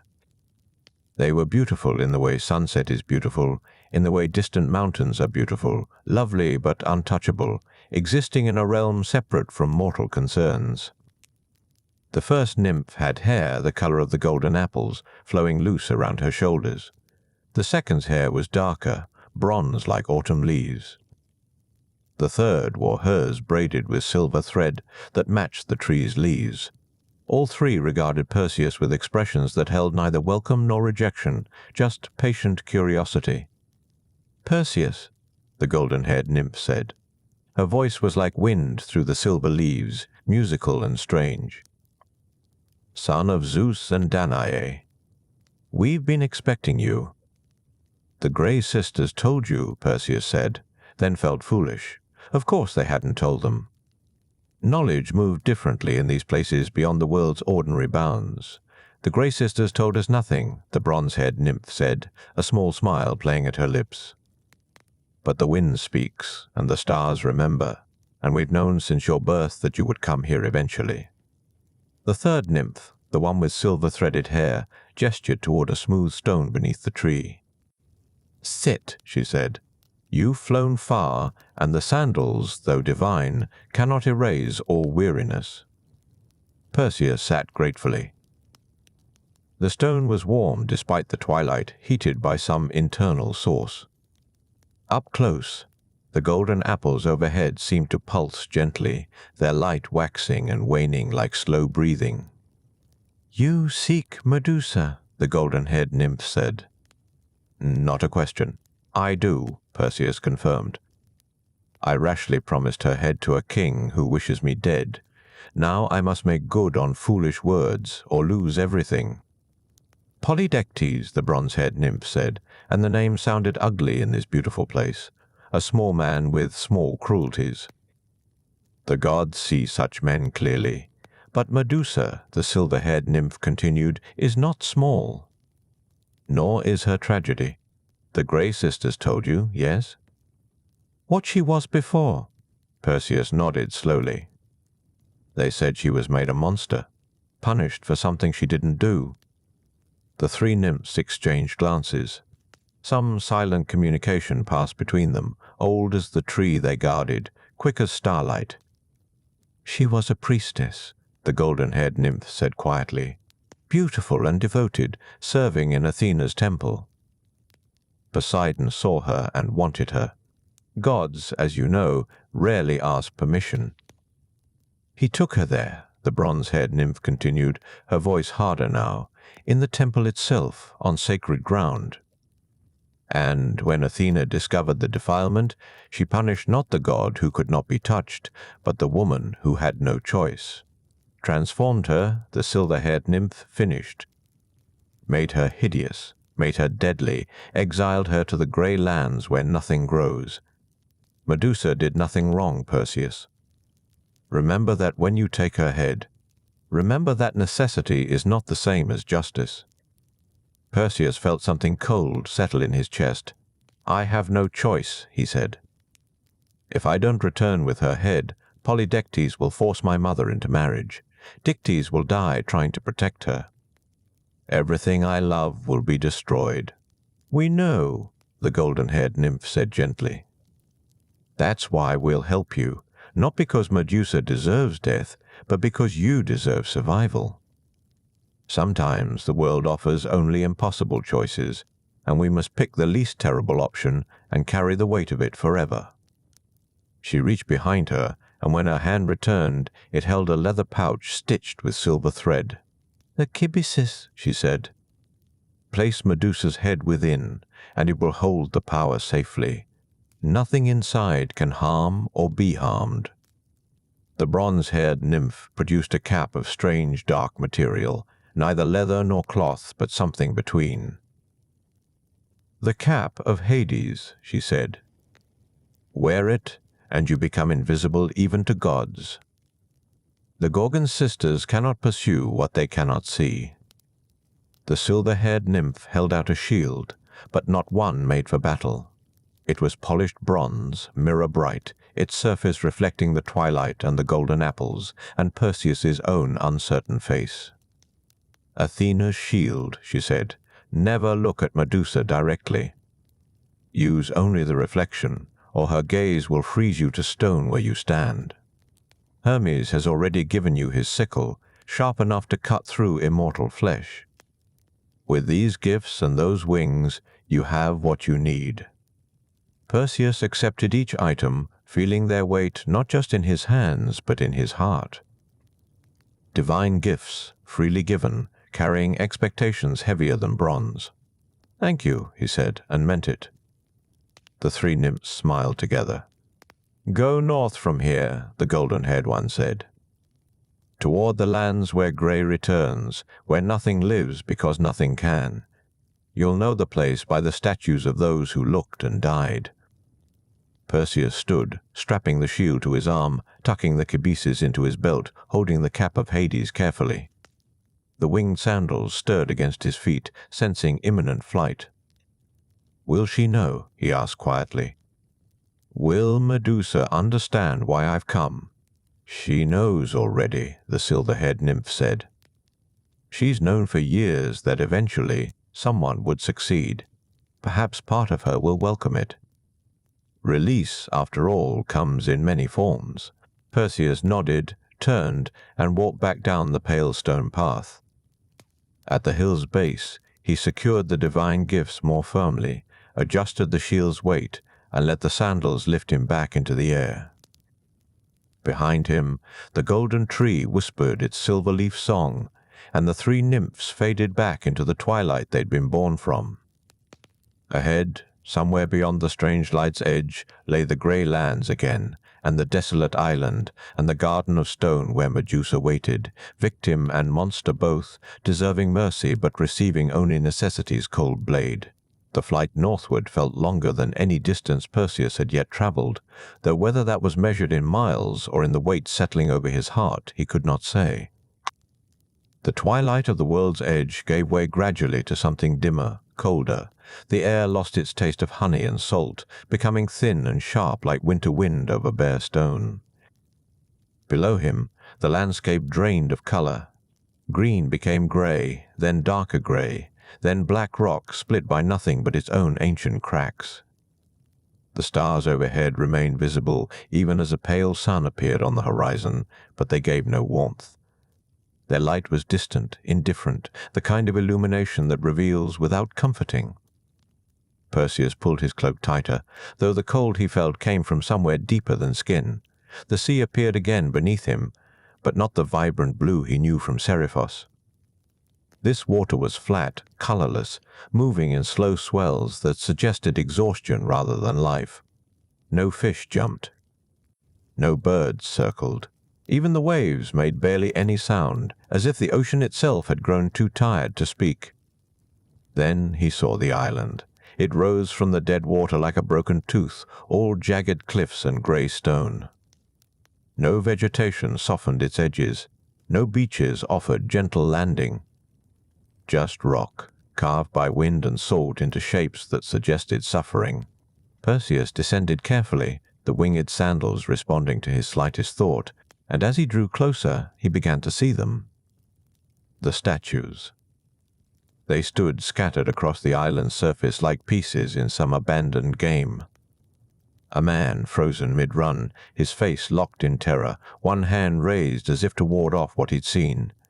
A bird caught mid-flight, wings spread, turned to stone so perfectly that individual feathers remained visible. A wild goat, its eyes wide, legs bent as if it had tried to flee, but managed only a single step before transformation claimed it. Perseus landed among them, the sandal's wings folding as his feet touched stone. The silence was absolute, not peaceful like the twilight garden, but empty. The kind of quiet that presses against eardrums and makes one aware of their own heartbeat, their own breathing, the small sounds of being alive in a place where life has stopped. He walked slowly between the statues, and the shield on his arm grew heavier with each step. These had been living things once. That runner had woken that morning, eaten breakfast perhaps, spoken to someone he loved. That bird had nested somewhere, raised young, ridden warm air currents. The goat had climbed rocks, tasted grass, known the simple contentment of sun on its back. All of it ended because they looked at something they shouldn't have seen. More statues appeared as Perseus ventured deeper into the island. A warrior in armor, sword half-drawn, his expression not just frightened, but heartbroken, as if he'd realized in his final moment that he'd been sent to die by someone who didn't care. 3 sailors clustered together, turned to stone simultaneously, their hands reaching for each other in futile solidarity. A young woman holding flowers, her face showing not fear but surprise, as if she'd wandered here by accident and never understood what was happening. Perseus kept his eyes on the ground, on the shield's reflection, anywhere but directly ahead. The Hesperides' warning echoed in his mind. Use only the reflection. Never look directly. The land sloped upward toward a cave mouth carved into the island's center. Around it, the statues grew more numerous, forming almost a path. A grim welcome made of frozen death. Perseus adjusted the cap of Hades on his head, feeling its power settle over him like cool water. When he glanced at his own hand, he saw nothing. The invisibility was complete, absolute, as if he'd been erased from the world's sight. Thus hidden, he approached the cave. The entrance was wide, irregular, shaped by nature rather than tools. Inside, darkness waited, but not empty darkness. Perseus could sense something alive within, something breathing. The air itself seemed to pulse, and from deep in the cave's throat came a sound, soft, rhythmic, almost gentle. Hissing. Thousands of small voices whispering together, overlapping, creating a susurration that made the skin prickle. Perseus recognized it from the nymph's description. Medusa's hair. Serpents grown from her scalp, living snakes that never slept, never stopped their quiet warning. He pulled the bronze shield around, holding it before him like a window, and stepped into the dark. His eyes adjusted slowly. The cave's interior was larger than expected, opening into a natural chamber where pale light filtered through cracks in the stone ceiling high above. By that dim illumination, he could see the space more clearly now. More statues filled the cave. Men mostly, warriors sent by kings or seeking glory, frozen in their final moments. Some had died screaming. Others looked almost peaceful, as if the transformation had been too quick for fear. They stood like silent witnesses, their stone eyes reflecting nothing. And there, in the chamber's center, 3 figures lay sleeping. The Gorgon sisters. Even from a distance, Perseus could tell them apart. 2 were larger, their forms somehow wrong, scaled and terrible even in sleep. Benno and Euryale, the immortal ones, who could not be killed and would wake soon enough. But between them, smaller, curled on her side with one arm beneath her head, lay Medusa. Her serpent hair moved even as she slept, the snakes coiling and uncoiling, their scales catching what little light reached this far underground. They were not large snakes, Perseus saw, but delicate ones, almost beautiful in their deadly way, green and bronze and black, sliding over each other in patterns that suggested dreams. He could not see her face. She lay with her back to him, and he was grateful for that. The nymph's words returned to him. She was a priestess. Beautiful and devoted. Punished for something she didn't do. Perseus moved closer, silent beneath the cap's power, watching only the shield's reflection. Each step required absolute concentration.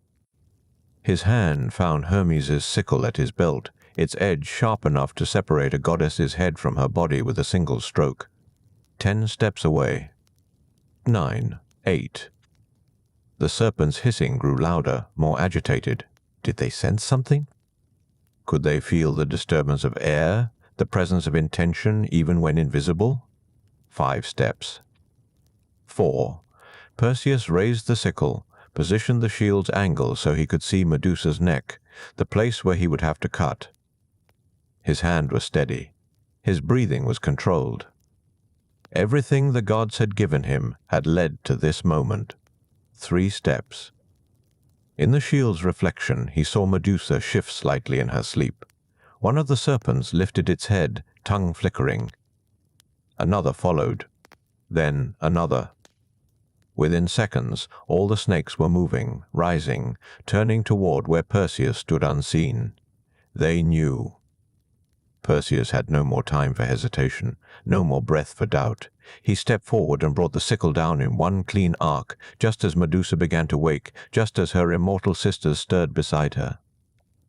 The blade cut true. The bronze sang a single note as it passed through flesh and bone, and in the space between one heartbeat and the next, the act was finished. Perseus felt the weight of the severed head in his left hand before his mind could fully register what he'd done. The serpents writhed wildly now, their hissing rising to a shriek that filled the cavern like wind through broken stone. He thrust Medusa's head into the kibisis without looking, and the magical pouch sealed itself instantly, muffling the serpent's cries. But the silence that followed lasted only a breath. From where Medusa's body lay, something else was happening. Her blood, dark and thick, pooled on the stone floor, but it did not simply spread.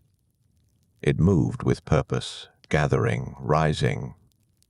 From the crimson lake came first, a sound like thunder rolled across distant hills, then a shape began to form. White wings erupted from the blood, bright as sea foam. A horse, fully grown, magnificent and impossible, shook itself free from the pool and stood trembling on legs that had never touched earth before. Pegasus. The winged stallion stamped once, twice, then leapt toward the cave's opening and vanished into the gray sky outside. Before Perseus could marvel at this, the blood stirred again. Another figure rose, taller this time, golden armor gleaming wet. Chrysaor, the warrior born holding a sword, stood for one suspended moment, his face blank and newborn. Then he too turned and strode toward the light, his footsteps ringing on stone. But Perseus had no time to watch these births complete themselves. Behind him, the immortal sisters were waking. Stheno rose first, uncoiling with a sound like chains dragging across rock. Her eyes, each one living and aware, opened in clusters across her scaled face. She saw her sister's headless body, the pooling blood, and released a scream that was not remotely human. It was the sound of mountains cracking, of deep ocean trenches splitting open, of grief so old it had turned to rage. Uriel followed, her wings spreading wide enough to scrape the cave's ceiling. Stone dust rained down. Her voice joined her sister's, and together they filled the chamber with a sound that would have stopped a mortal heart. Perseus ran. The cap of Hades kept him invisible, but invisibility meant nothing to creatures who could smell blood, feel vibrations in the air, sense the disturbance of space where a body moved. They knew he was there. They knew he was fleeing. And they pursued with the single-minded fury of immortal things that cannot die but can suffer endlessly.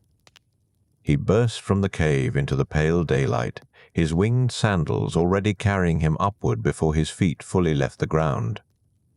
The sandals' wings beat faster than hummingbird hearts, pulling him into the air with desperate speed.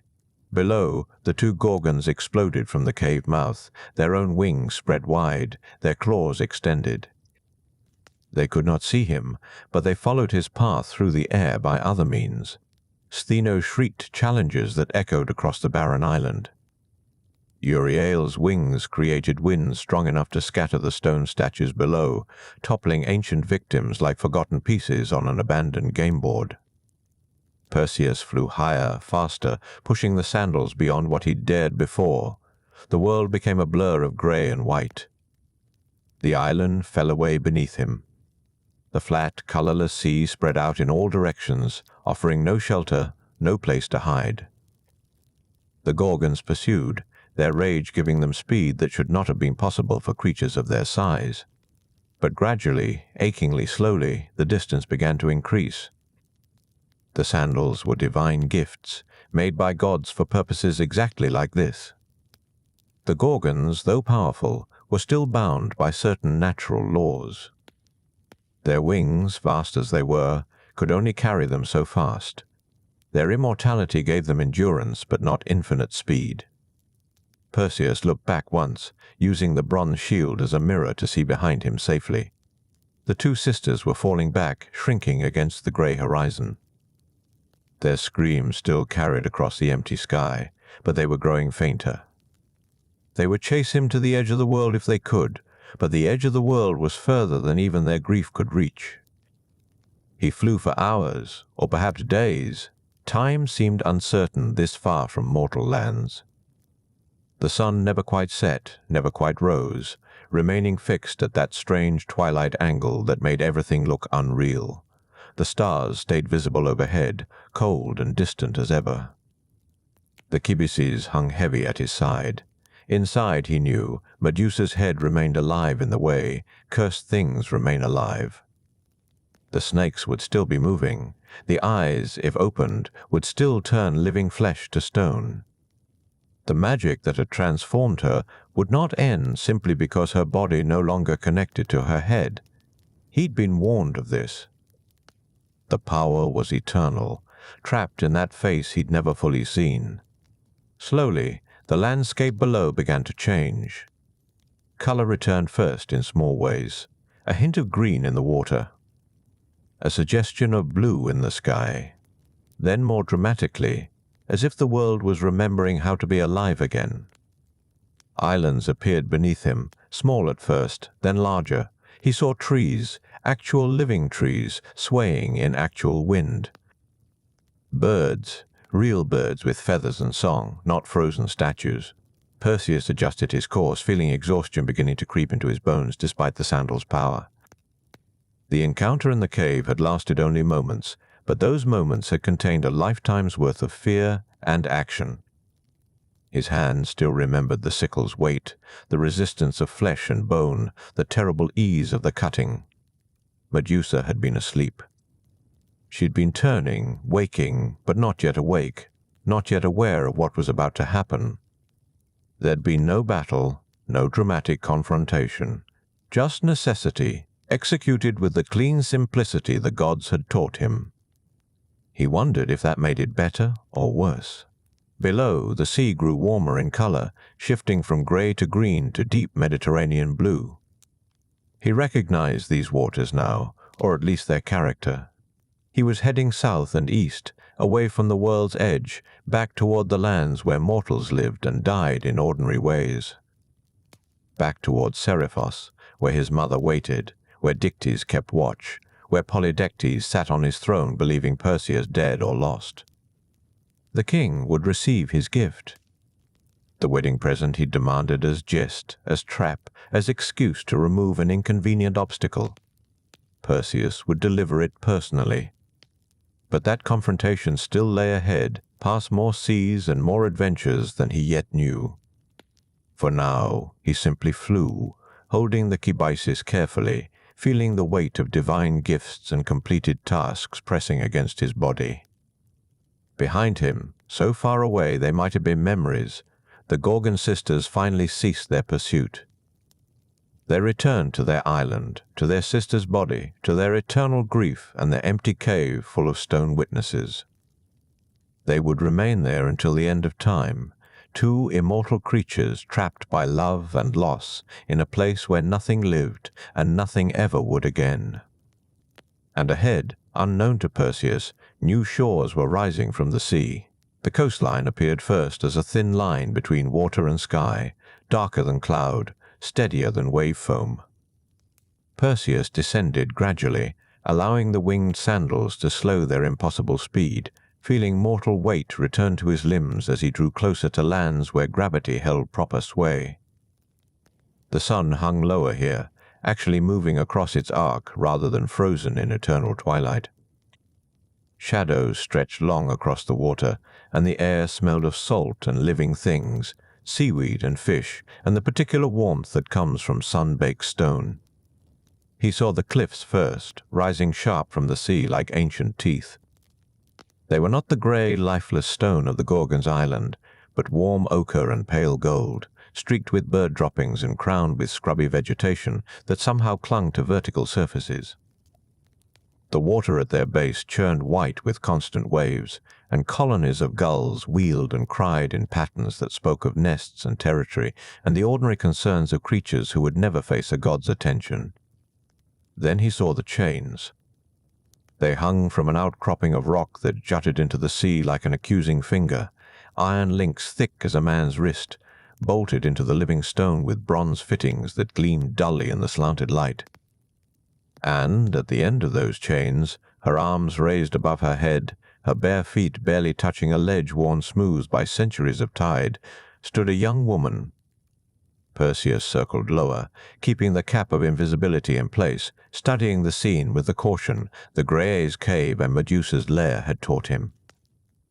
The woman wore white, a simple dress that might once have been fine, but now hung salt-stained and torn. Her hair was dark, unbound, whipping in the sea wind. Her face was turned toward the water, watching something Perseus could not yet see.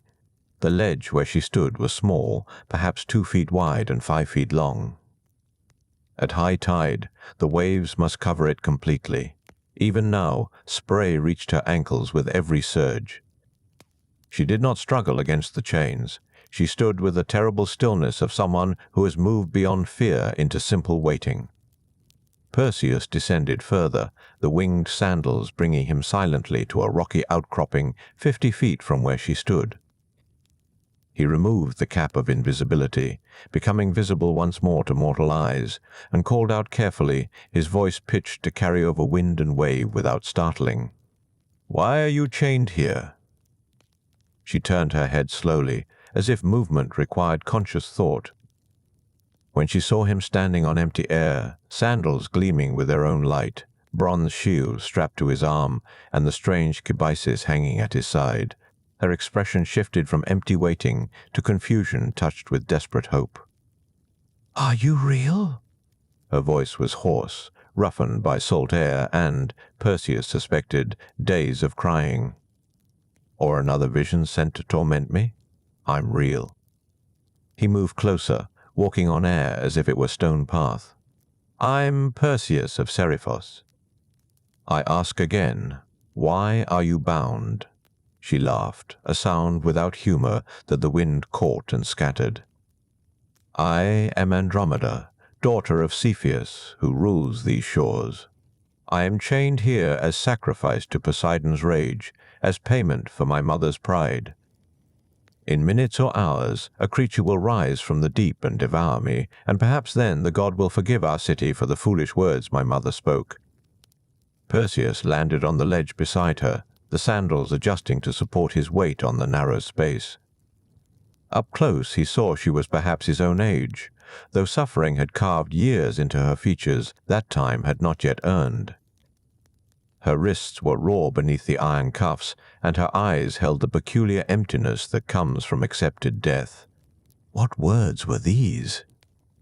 "My mother boasted I was more beautiful than the Nereids, the sea nymphs who attend Poseidon's court. She spoke this in the temple, before witnesses during festival." Andromeda's voice was flat, reciting facts that had ceased to carry emotional weight.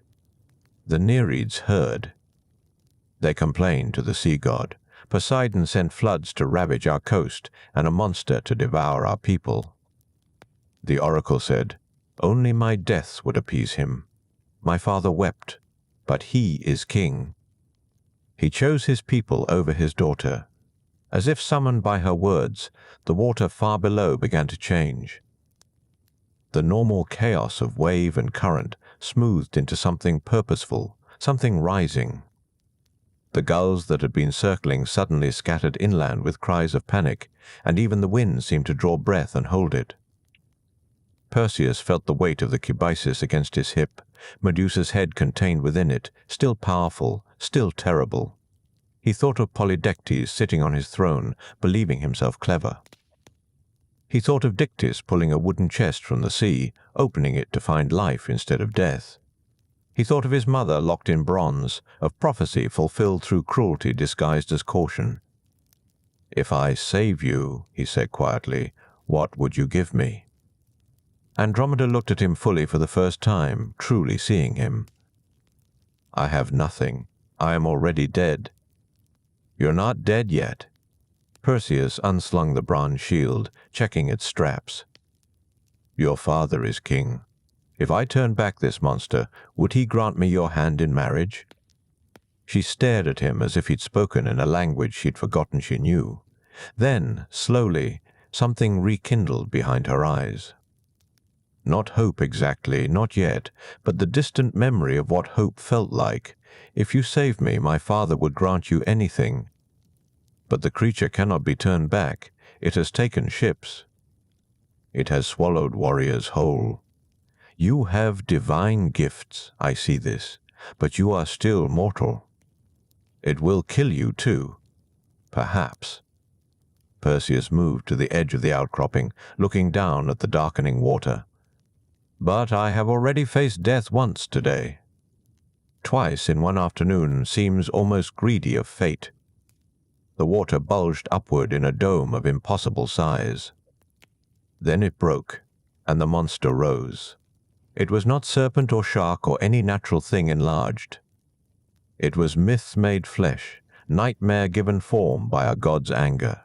Its head alone was the size of a fishing boat, scaled in green-black plates that shed water in torrents. Its mouth opened to reveal rows of teeth like bronze daggers. Its eyes were yellow, slit-pupilled, ancient beyond measuring. Behind the head came coils of body that seemed endless, rising and rising from depths that should not have supported such mass. Andromeda made a small sound, not quite scream, not quite prayer. Perseus reached down and carefully undid the clasps of the cabesis, opening the pouch just enough to reach inside. His fingers touched cold skin, colder even than dead flesh should be, and the snakes that formed Medusa's hair writhed against his hand with dry scale rustle. The monster saw Andromeda chained to the rock. It saw Perseus standing beside her, small and insignificant in its ancient perception. It lunged forward with a surge that sent waves crashing 20 feet up the cliff face, mouth opened wide enough to swallow them both. Perseus pulled Medusa's head from the cabesis and held it high, turning his own face away, letting the bronze shield show him the reflection of what he displayed. The Gorgon's eyes opened. Even dead, even severed, the curse remained absolute. The power that had turned thousands to stone across centuries flowed outward in a wave of transformation that stopped the monster mid-strike. The massive body went rigid, scales hardening from living armor to actual stone. The open mouth froze with teeth extended, tongue petrified mid-hiss. The yellow eyes dulled to granite gray. The entire impossible bulk transformed in the space between heartbeats, tons of living fury becoming tons of dead rock. For a moment, the stone monster balanced there, defying physics and gravity alike. Then, slowly, majestically, it toppled backward into the sea.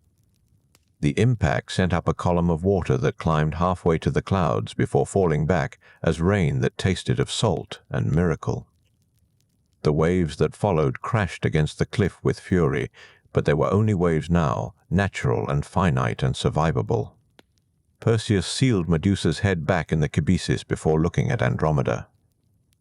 She was staring at where the monster had been, her lips moving in what might have been prayer or simple shock. He drew Hermes' sickle, and with 2 swift cuts severed the chains that held her. She collapsed, and he caught her, holding her upright on the narrow ledge while feeling return to her numbed legs. "You saved me," she whispered, still not quite believing. "You actually saved me. I did." Perseus smiled, suddenly feeling the exhaustion of the day, but also something lighter, something that might have been joy. "Now take me to your father. We have a wedding to arrange." The palace of King Cepheus stood on higher ground, away from the coastal cliffs where his daughter had been offered to the deep. It was built of pale limestone, blocks cut with precision and fitted so tightly that mortar became ornamental rather than structural. The walls caught the late afternoon sun and glowed like fired clay, warm and almost welcoming, though Perseus noted how the guards at the gate stood with their shoulders hunched inward, as if expecting divine punishment to descend at any moment. Andromeda walked beside him now, wrapped in his travel cloak because her salt-stained dress had been torn by the chains. Her steps were unsteady at first, muscles remembering how to move after hours of forced stillness. But dignity returned to her spine as they approached the gates, some internal royal bearing that not even prophecy and sacrifice could fully strip away. The guards recognized her and fell back without question, eyes widening at the impossibility of her return. Inside the palace courtyard, a fountain splashed quietly into a basin carved with dolphins and octopi. Servants moved with subdued efficiency, as if the household itself had entered mourning. No one expected the princess to return alive. The sound of weeping drifted from an upper window, thin and continuous as thread spinning from a distaff. They found Cepheus in the throne room, slumped in a chair carved from dark wood and inlaid with mother of pearl. His crown sat crooked on his head, forgotten. Beside him, Queen Cassiopeia paced in tight circles, wringing a length of silk between her hands. She was beautiful still, even in grief, which perhaps explained everything. She had compared herself to the Nereids, claimed her beauty surpassed theirs. And Poseidon, patron of those sea nymphs, had responded with the only language gods seemed to speak fluently: punishment. Andromeda entered first, barefoot and wrapped in borrowed wool. The queen saw her and made a sound that was both gasp and sob, rushing forward to embrace her daughter with the desperate strength of someone granted reprieve from nightmare. Cepheus rose more slowly, staring as if at a ghost, one hand gripping the arm of his throne to steady himself. "How?" he managed at last. "The monster was sent by divine will. How can you be standing here?" Perseus stepped forward from where he had paused at the threshold. "The monster is dead, turned to stone and sunk beneath the waves. Your daughter lives because the gods do not speak with one voice alone." The king's gaze shifted to Perseus fully for the first time, taking in the winged sandals, the bronze shield, the strange leather pouch that hung at his hip and seemed to pulse faintly in the shadowed hall. Recognition moved across his features, not of Perseus himself, but of what he carried.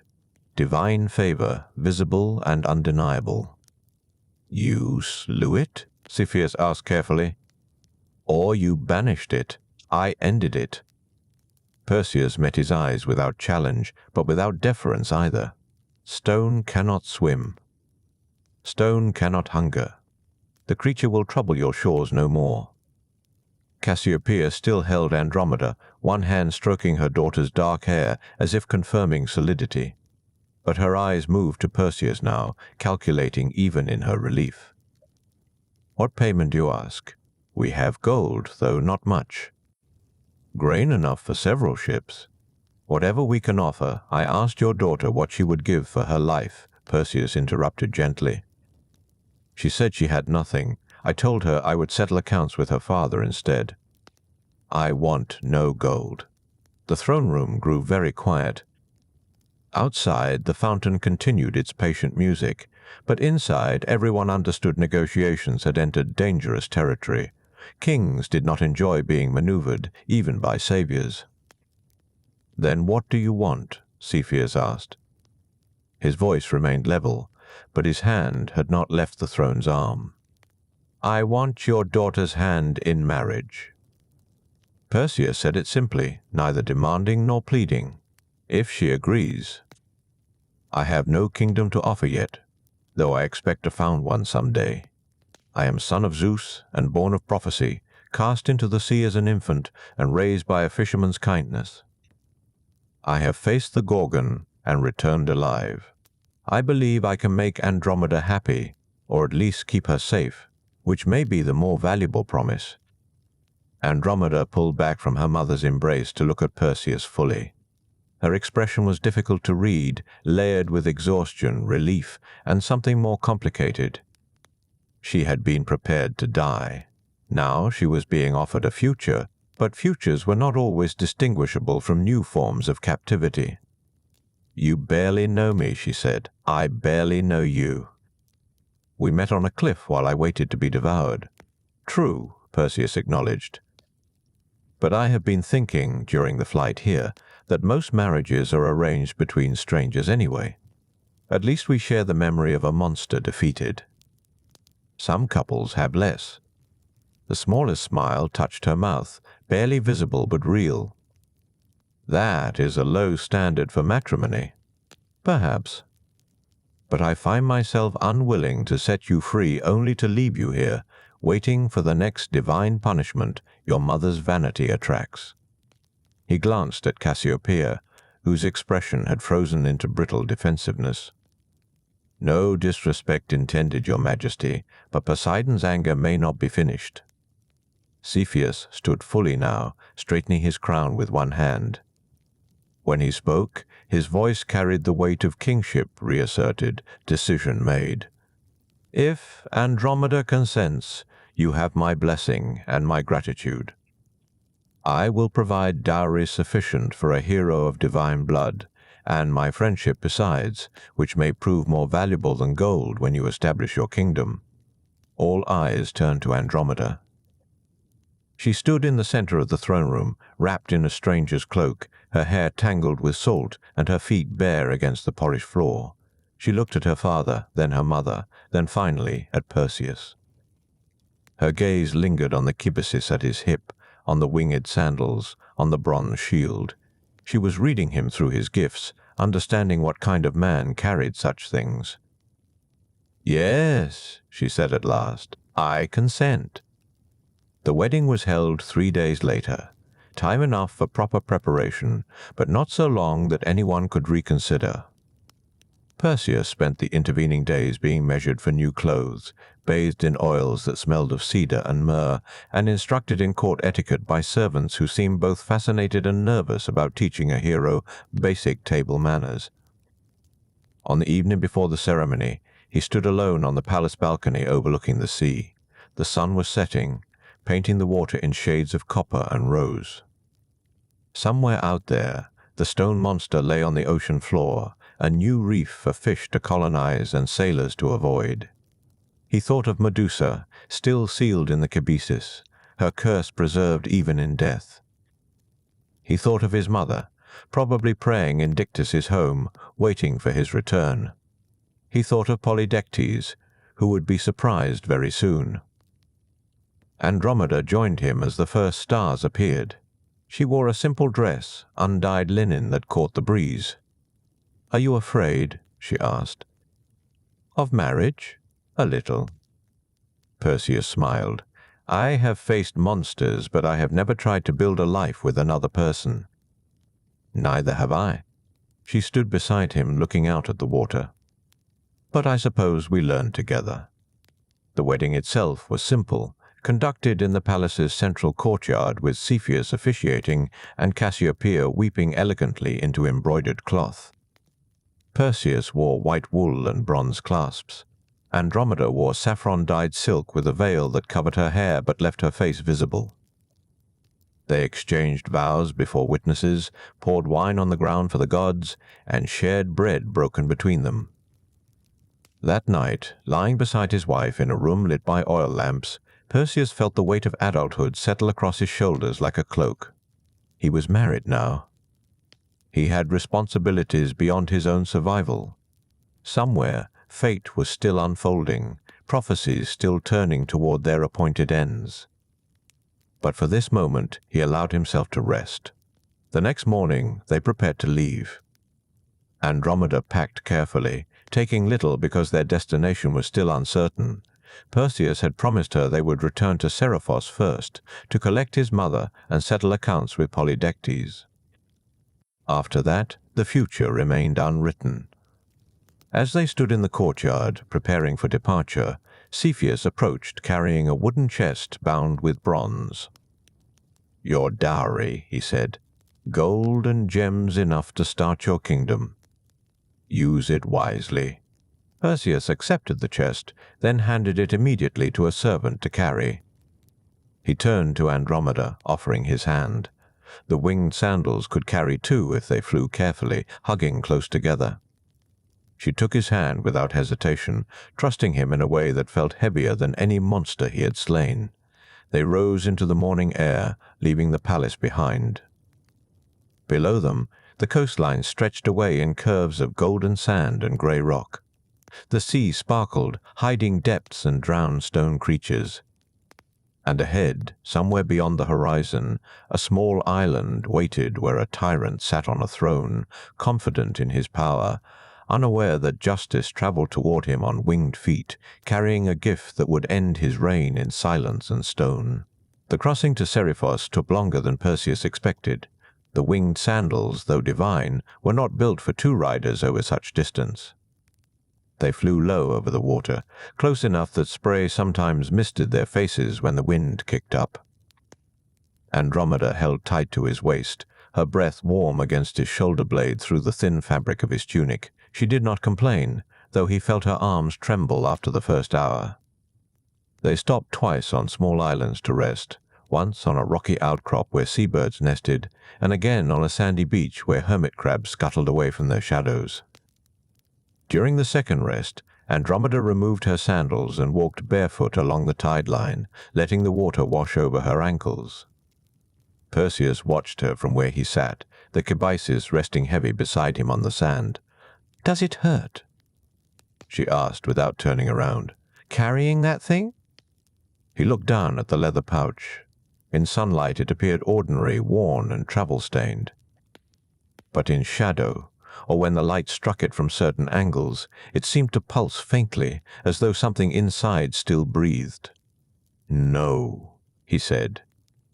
"But I feel it, like carrying a secret that wants to be told." She turned then, her dress clinging to her legs where seawater had splashed it. "What will you do with it?" "After? Return it to Athena. The goddess gave me the shield, the guidance. The head belongs to her now." Perseus stood, brushing sand from his clothing. "But first, Polydectes. He needs to see what he sent me to retrieve." They arrived at Seriphos near sunset, when the fishing boats were coming home and smoke rose from cook fires in the village. Perseus landed them on the beach where Dictys had once pulled up his nets each morning, the same stretch of grey sand where a wooden chest had washed ashore years ago, carrying a mother and infant who should have drowned. The beach was empty except for one old fisherman mending nets by his boat. The man looked up as they approached, squinting against the low sun. His eyes widened. "Perseus?" "Where is Dictys?" Perseus asked, urgency tightening his voice. "And my mother?" The old fisherman set down his net, suddenly careful with his words. "The temple. They took refuge there 2 months past when the king—" He trailed off, glancing at Andromeda uncertainly. "When he— what?" Perseus stepped closer. "When he grew tired of waiting. He declared he would take Danae by force if she did not consent by the next new moon. Dictys tried to stop him, but he's just a fisherman, and Polydectes is king. Your mother fled to the temple. Dictys guards the door, sleeps on the steps. The king hasn't violated sanctuary yet, but—" The fisherman shook his head. "There's 3 days left before the new moon." Perseus felt something cold settle in his chest, something that had nothing to do with divine gifts or heroic quests. This was simpler, a man threatening his mother. A bully grown bold in his absence. He reached for the kibisis, and Andromeda touched his arm gently. "I should come with you," she said. "To the temple, yes." To the palace, no. Perseus met her eyes. What happens there will not be gentle. She held his gaze for a long moment, reading the intention in his face. Finally she nodded. "The temple, then." "I will meet your mother and wait." They walked through the village as twilight deepened. People peered from doorways, recognition spreading in whispers. Perseus returned. Perseus alive.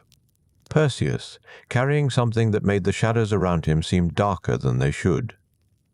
They gave him space as he passed, a circle of empty air that followed him like respect or fear or both. The temple stood at the edge of the village, a small structure of white stone dedicated to Hera.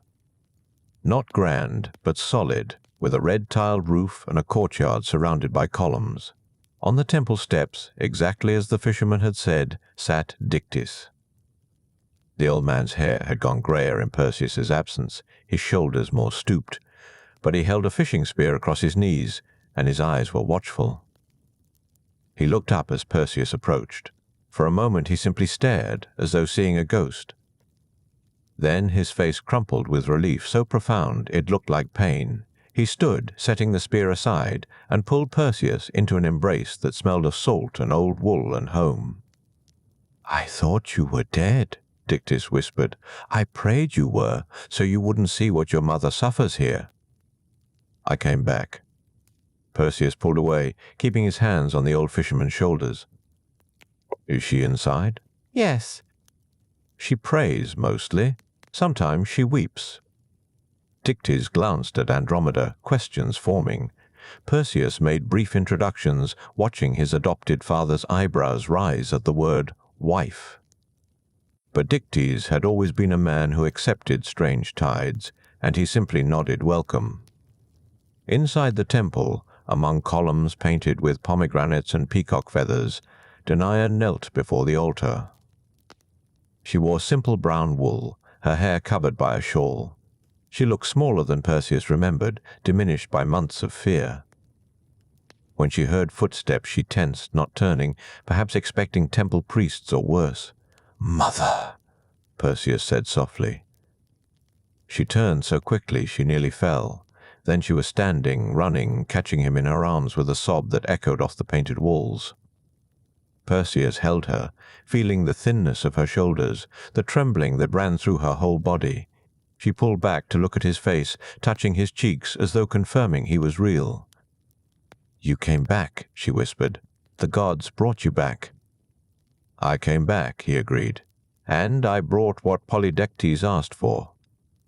Her eyes dropped to the kibises at his hip, and understanding moved across her face like shadow. "Perseus, no." "Leave him. We can flee, go somewhere he'll never find us." "He would find us. Men like him always do." Perseus kept his voice gentle. "And I made a promise. He wanted Medusa's head. He shall have it." Danae looked at Andromeda then, really seeing her for the first time. Some communication passed between the two women, something Perseus could not read. Finally his mother nodded, releasing him. "Then finish it. But come back to me after. Promise me that." "I promise." Perseus kissed her forehead, then turned to Dictys.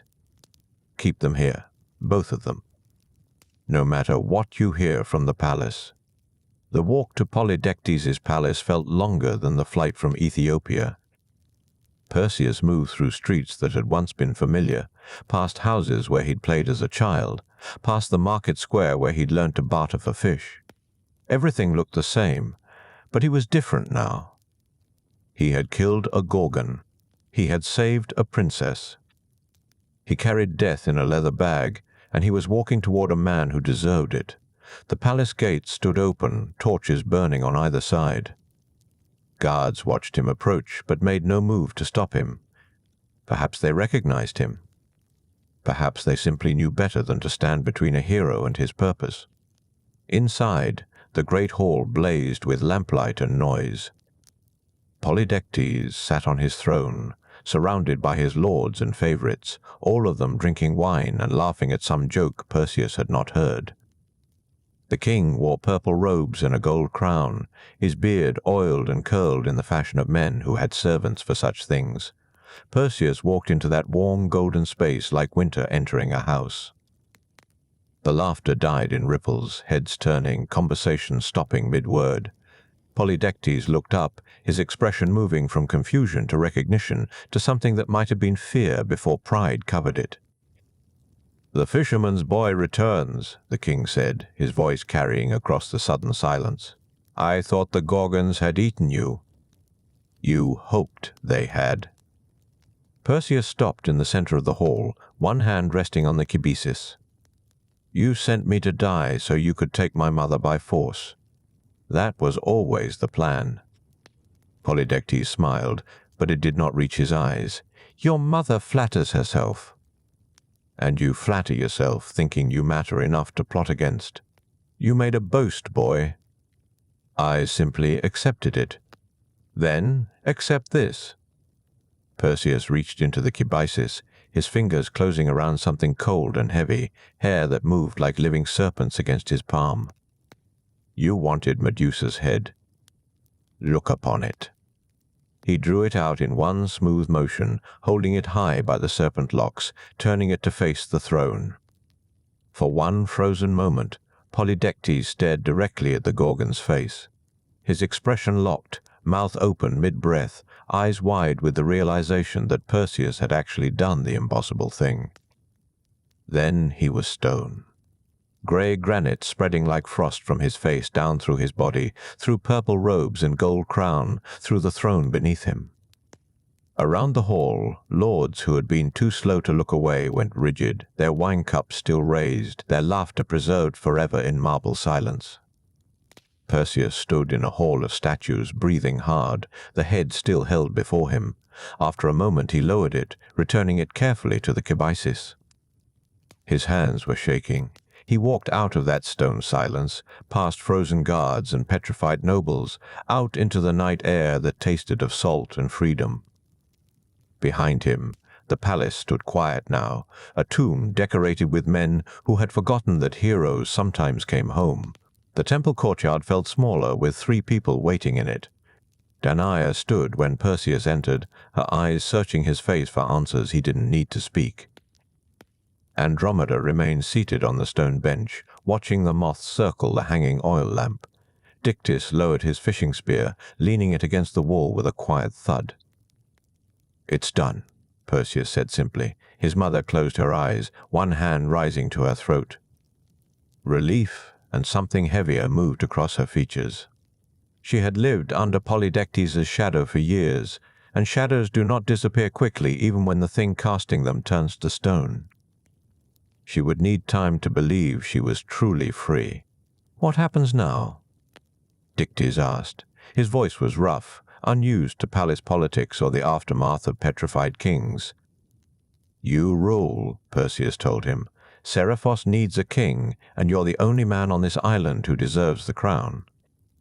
You've been protecting people with a fishing spear while your brother counted gold. That's all kingship really is." Dictys shook his head slowly. "I'm a fisherman." "I don't know how to. You know how to be decent. That's more than most kings manage." Perseus placed a hand on the older man's shoulder. "The lords who aren't stone will fall in line or leave. Let them leave. Build something gentler here." They stayed that night in the temple, none of them quite ready to enter houses that had known fear for too long. Perseus sat with his back against a column, watching Andromeda sleep with her head pillowed on her folded cloak. His mother sat nearby, sometimes dozing, sometimes simply looking at him as though he might disappear as she looked away. Morning came soft and grey, fishing boats sliding out across flat water. Perseus woke to the smell of baking bread and the sound of his mother's humming, a melody he remembered from childhood. Some things remained constant, even after Gorgons and kings. They left Seriphos 3 days later, giving Dictys time to establish order and the island time to process what had happened. The palace would be sealed, its stone inhabitants left as warnings or wonders, depending on how one looked at such things. The fisherman king gave them supplies, a blessing, and tears he didn't try to hide. "Where will you go?" he asked. "Argos," Perseus said, the word heavy in his mouth, "to face my grandfather. To finish what prophecy started." The flight back took longer. Meandering over islands and coastlines Perseus wanted Andromeda and his mother to see. They landed on beaches to rest, walked through olive groves, watched sunsets from cliff tops where wild thyme grew between the stones. Perseus was in no hurry to meet his fate, and fate seemed content to wait. When they finally reached Argos, the city gates stood open, but the palace was dark. Acrisius had fled, servants told them, the moment he heard Perseus was coming. The old king had packed nothing, taken no guards, simply disappeared into the countryside like mist before sunrise. "He's still afraid," Denia whispered, standing in the throne room where her father had once ordered her locked away. "After all these years." Perseus felt no triumph in his grandfather's fear, only a tired sadness. Prophecy was a patient hunter, and running only meant dying exhausted. They did not stay in Argos. The city felt haunted by the old king's terror, by the bronze chamber beneath the palace that still smelled faintly of lamp oil and loneliness. Instead, Perseus began searching for new ground, untainted land, where he might build something that belonged only to the future. He found it in the rocky hills northeast of Argos, a high place with good water and stone that rang true when struck. The local people called it Mycenae, after the mushrooms that grew there in autumn. Perseus liked the name. It spoke of things that emerged from dark earth into light. The city rose slowly, stone by stone, season by season. Perseus and Andromeda had children: Perses, Alcaeus, Sthenelus, Electryon, Mestor, Helios, and their daughter Gorgophone, whom they named without irony or shame. The children grew up hearing stories of Gorgons and golden rain and wooden chests riding dark seas. They learned that prophecy could be survived, though never truly escaped. News came on a spring morning, brought by a travel-stained messenger. There would be funeral games in Larissa, honoring a local nobleman who had died peacefully in his sleep. Athletes and heroes from across Greece were invited to compete, to celebrate life through contests of strength and skill. "I should go," Perseus said, though something in his chest tightened as he spoke the words. Andromeda looked at him for a long moment, her dark eyes knowing. "Yes," she said finally. "You should." The games at Larissa drew crowds from every city, filling the gymnasium and spilling into the surrounding fields. Perseus competed in the discus, an event he'd always favored for its combination of grace and power. The bronze disc felt good in his hand, balanced and sure. His first two throws were strong, earning applause from the watching crowd. For the third, he wound himself tight, released everything into the spinning motion, sent the discus soaring across the bright air. It flew beautifully, arcing high, catching the light like a miniature sun. Then it descended wrong, angling unexpectedly, curving toward the spectators. People scattered, shouting warnings, but one figure in the crowd remained still, perhaps too old to move quickly, perhaps frozen by recognition or fate. The discus struck him on the temple. He dropped without a sound, falling among the scrambling crowd like a puppet with cut strings. By the time Perseus reached him, pushing through the horrified onlookers, he was already gone. Someone had turned him over, revealing a face weathered by years and fear, a face Perseus knew from a single childhood memory and from every nightmare. Acrisius had been watching the games in disguise, drawn perhaps by rumors that his grandson competed, unable to resist seeing the boy who had become a man, the prophecy that had chased him across Greece. And now the prophecy was fulfilled, not through murder or revenge, but through terrible random chance. Perseus knelt beside his grandfather's body, one hand hovering over the old king's chest, not quite touching. Around him, officials were calling for physicians who could do nothing, organizing a confusion that had no organization to be found. Someone asked if Perseus was all right. He couldn't answer. They buried Acrisius in Larissa with full honors, because the old king deserved at least that much, and because Perseus could afford to be generous to a corpse. Perseus spoke no words over the grave, but he stood there long after everyone else had left, watching shadows lengthen across the fresh-turned earth. He returned to Mycenae, different, quieter, marked by the weight of prophecy fulfilled. But life continued anyway, because life always does. His children grew and married and had children of their own. The city expanded, becoming known for its massive walls and high-gated palace. Perseus ruled fairly, remembering what it felt like to be powerless, making laws that protected the vulnerable. Years passed like water over stones, smoothing rough edges, wearing down what had once seemed permanent. Perseus's hair went grey, then white. Andromeda aged beside him with grace, her beauty transforming but never diminishing. They would sit sometimes in the palace gardens, watching evening settle across the valley, speaking little because they had learned that love did not always require words. Before the final sleep came, Perseus returned the divine gifts he had carried so long. Athena took back Medusa's head, placing it upon her aegis where it would ward off evil and strike fear into enemies forever. The Gorgon's face would protect rather than petrify now, a transformation the gods found appropriately poetic. Hermes reclaimed the winged sandals, the kibisis, the cap of darkness, though he accepted them with uncharacteristic gentleness, recognizing they had served well. When Perseus and Andromeda finally slipped from mortal sight, the gods placed them among the stars. There Perseus still stands, sword raised, forever at the moment of victory. Andromeda stretches nearby, chained no longer, free to shine across the vast darkness. Between them, Pegasus flies eternal, and even Medusa's head glows softly in the autumn sky, remembered without malice. Their story joins the countless others whispered beneath Olympus's watch, myths that guide wanderers and cradle dreamers through the longest nights. If these peaceful journeys through ancient starlight have brought you rest, perhaps you'll like this video and subscribe to Olympus Dreams, where more tales wait to carry you gently towards sleep. Tomorrow night, we might walk with other heroes or drift through gardens the gods have forgotten. But for now, look up if you can, find Perseus among the constellations, and know that all stories, even the hardest ones, can end in light. Let that light guide you now into your own quiet dreaming, where prophecies are gentle and everyone turns to stars eventually, shining patient and kind above the world's sleeping face.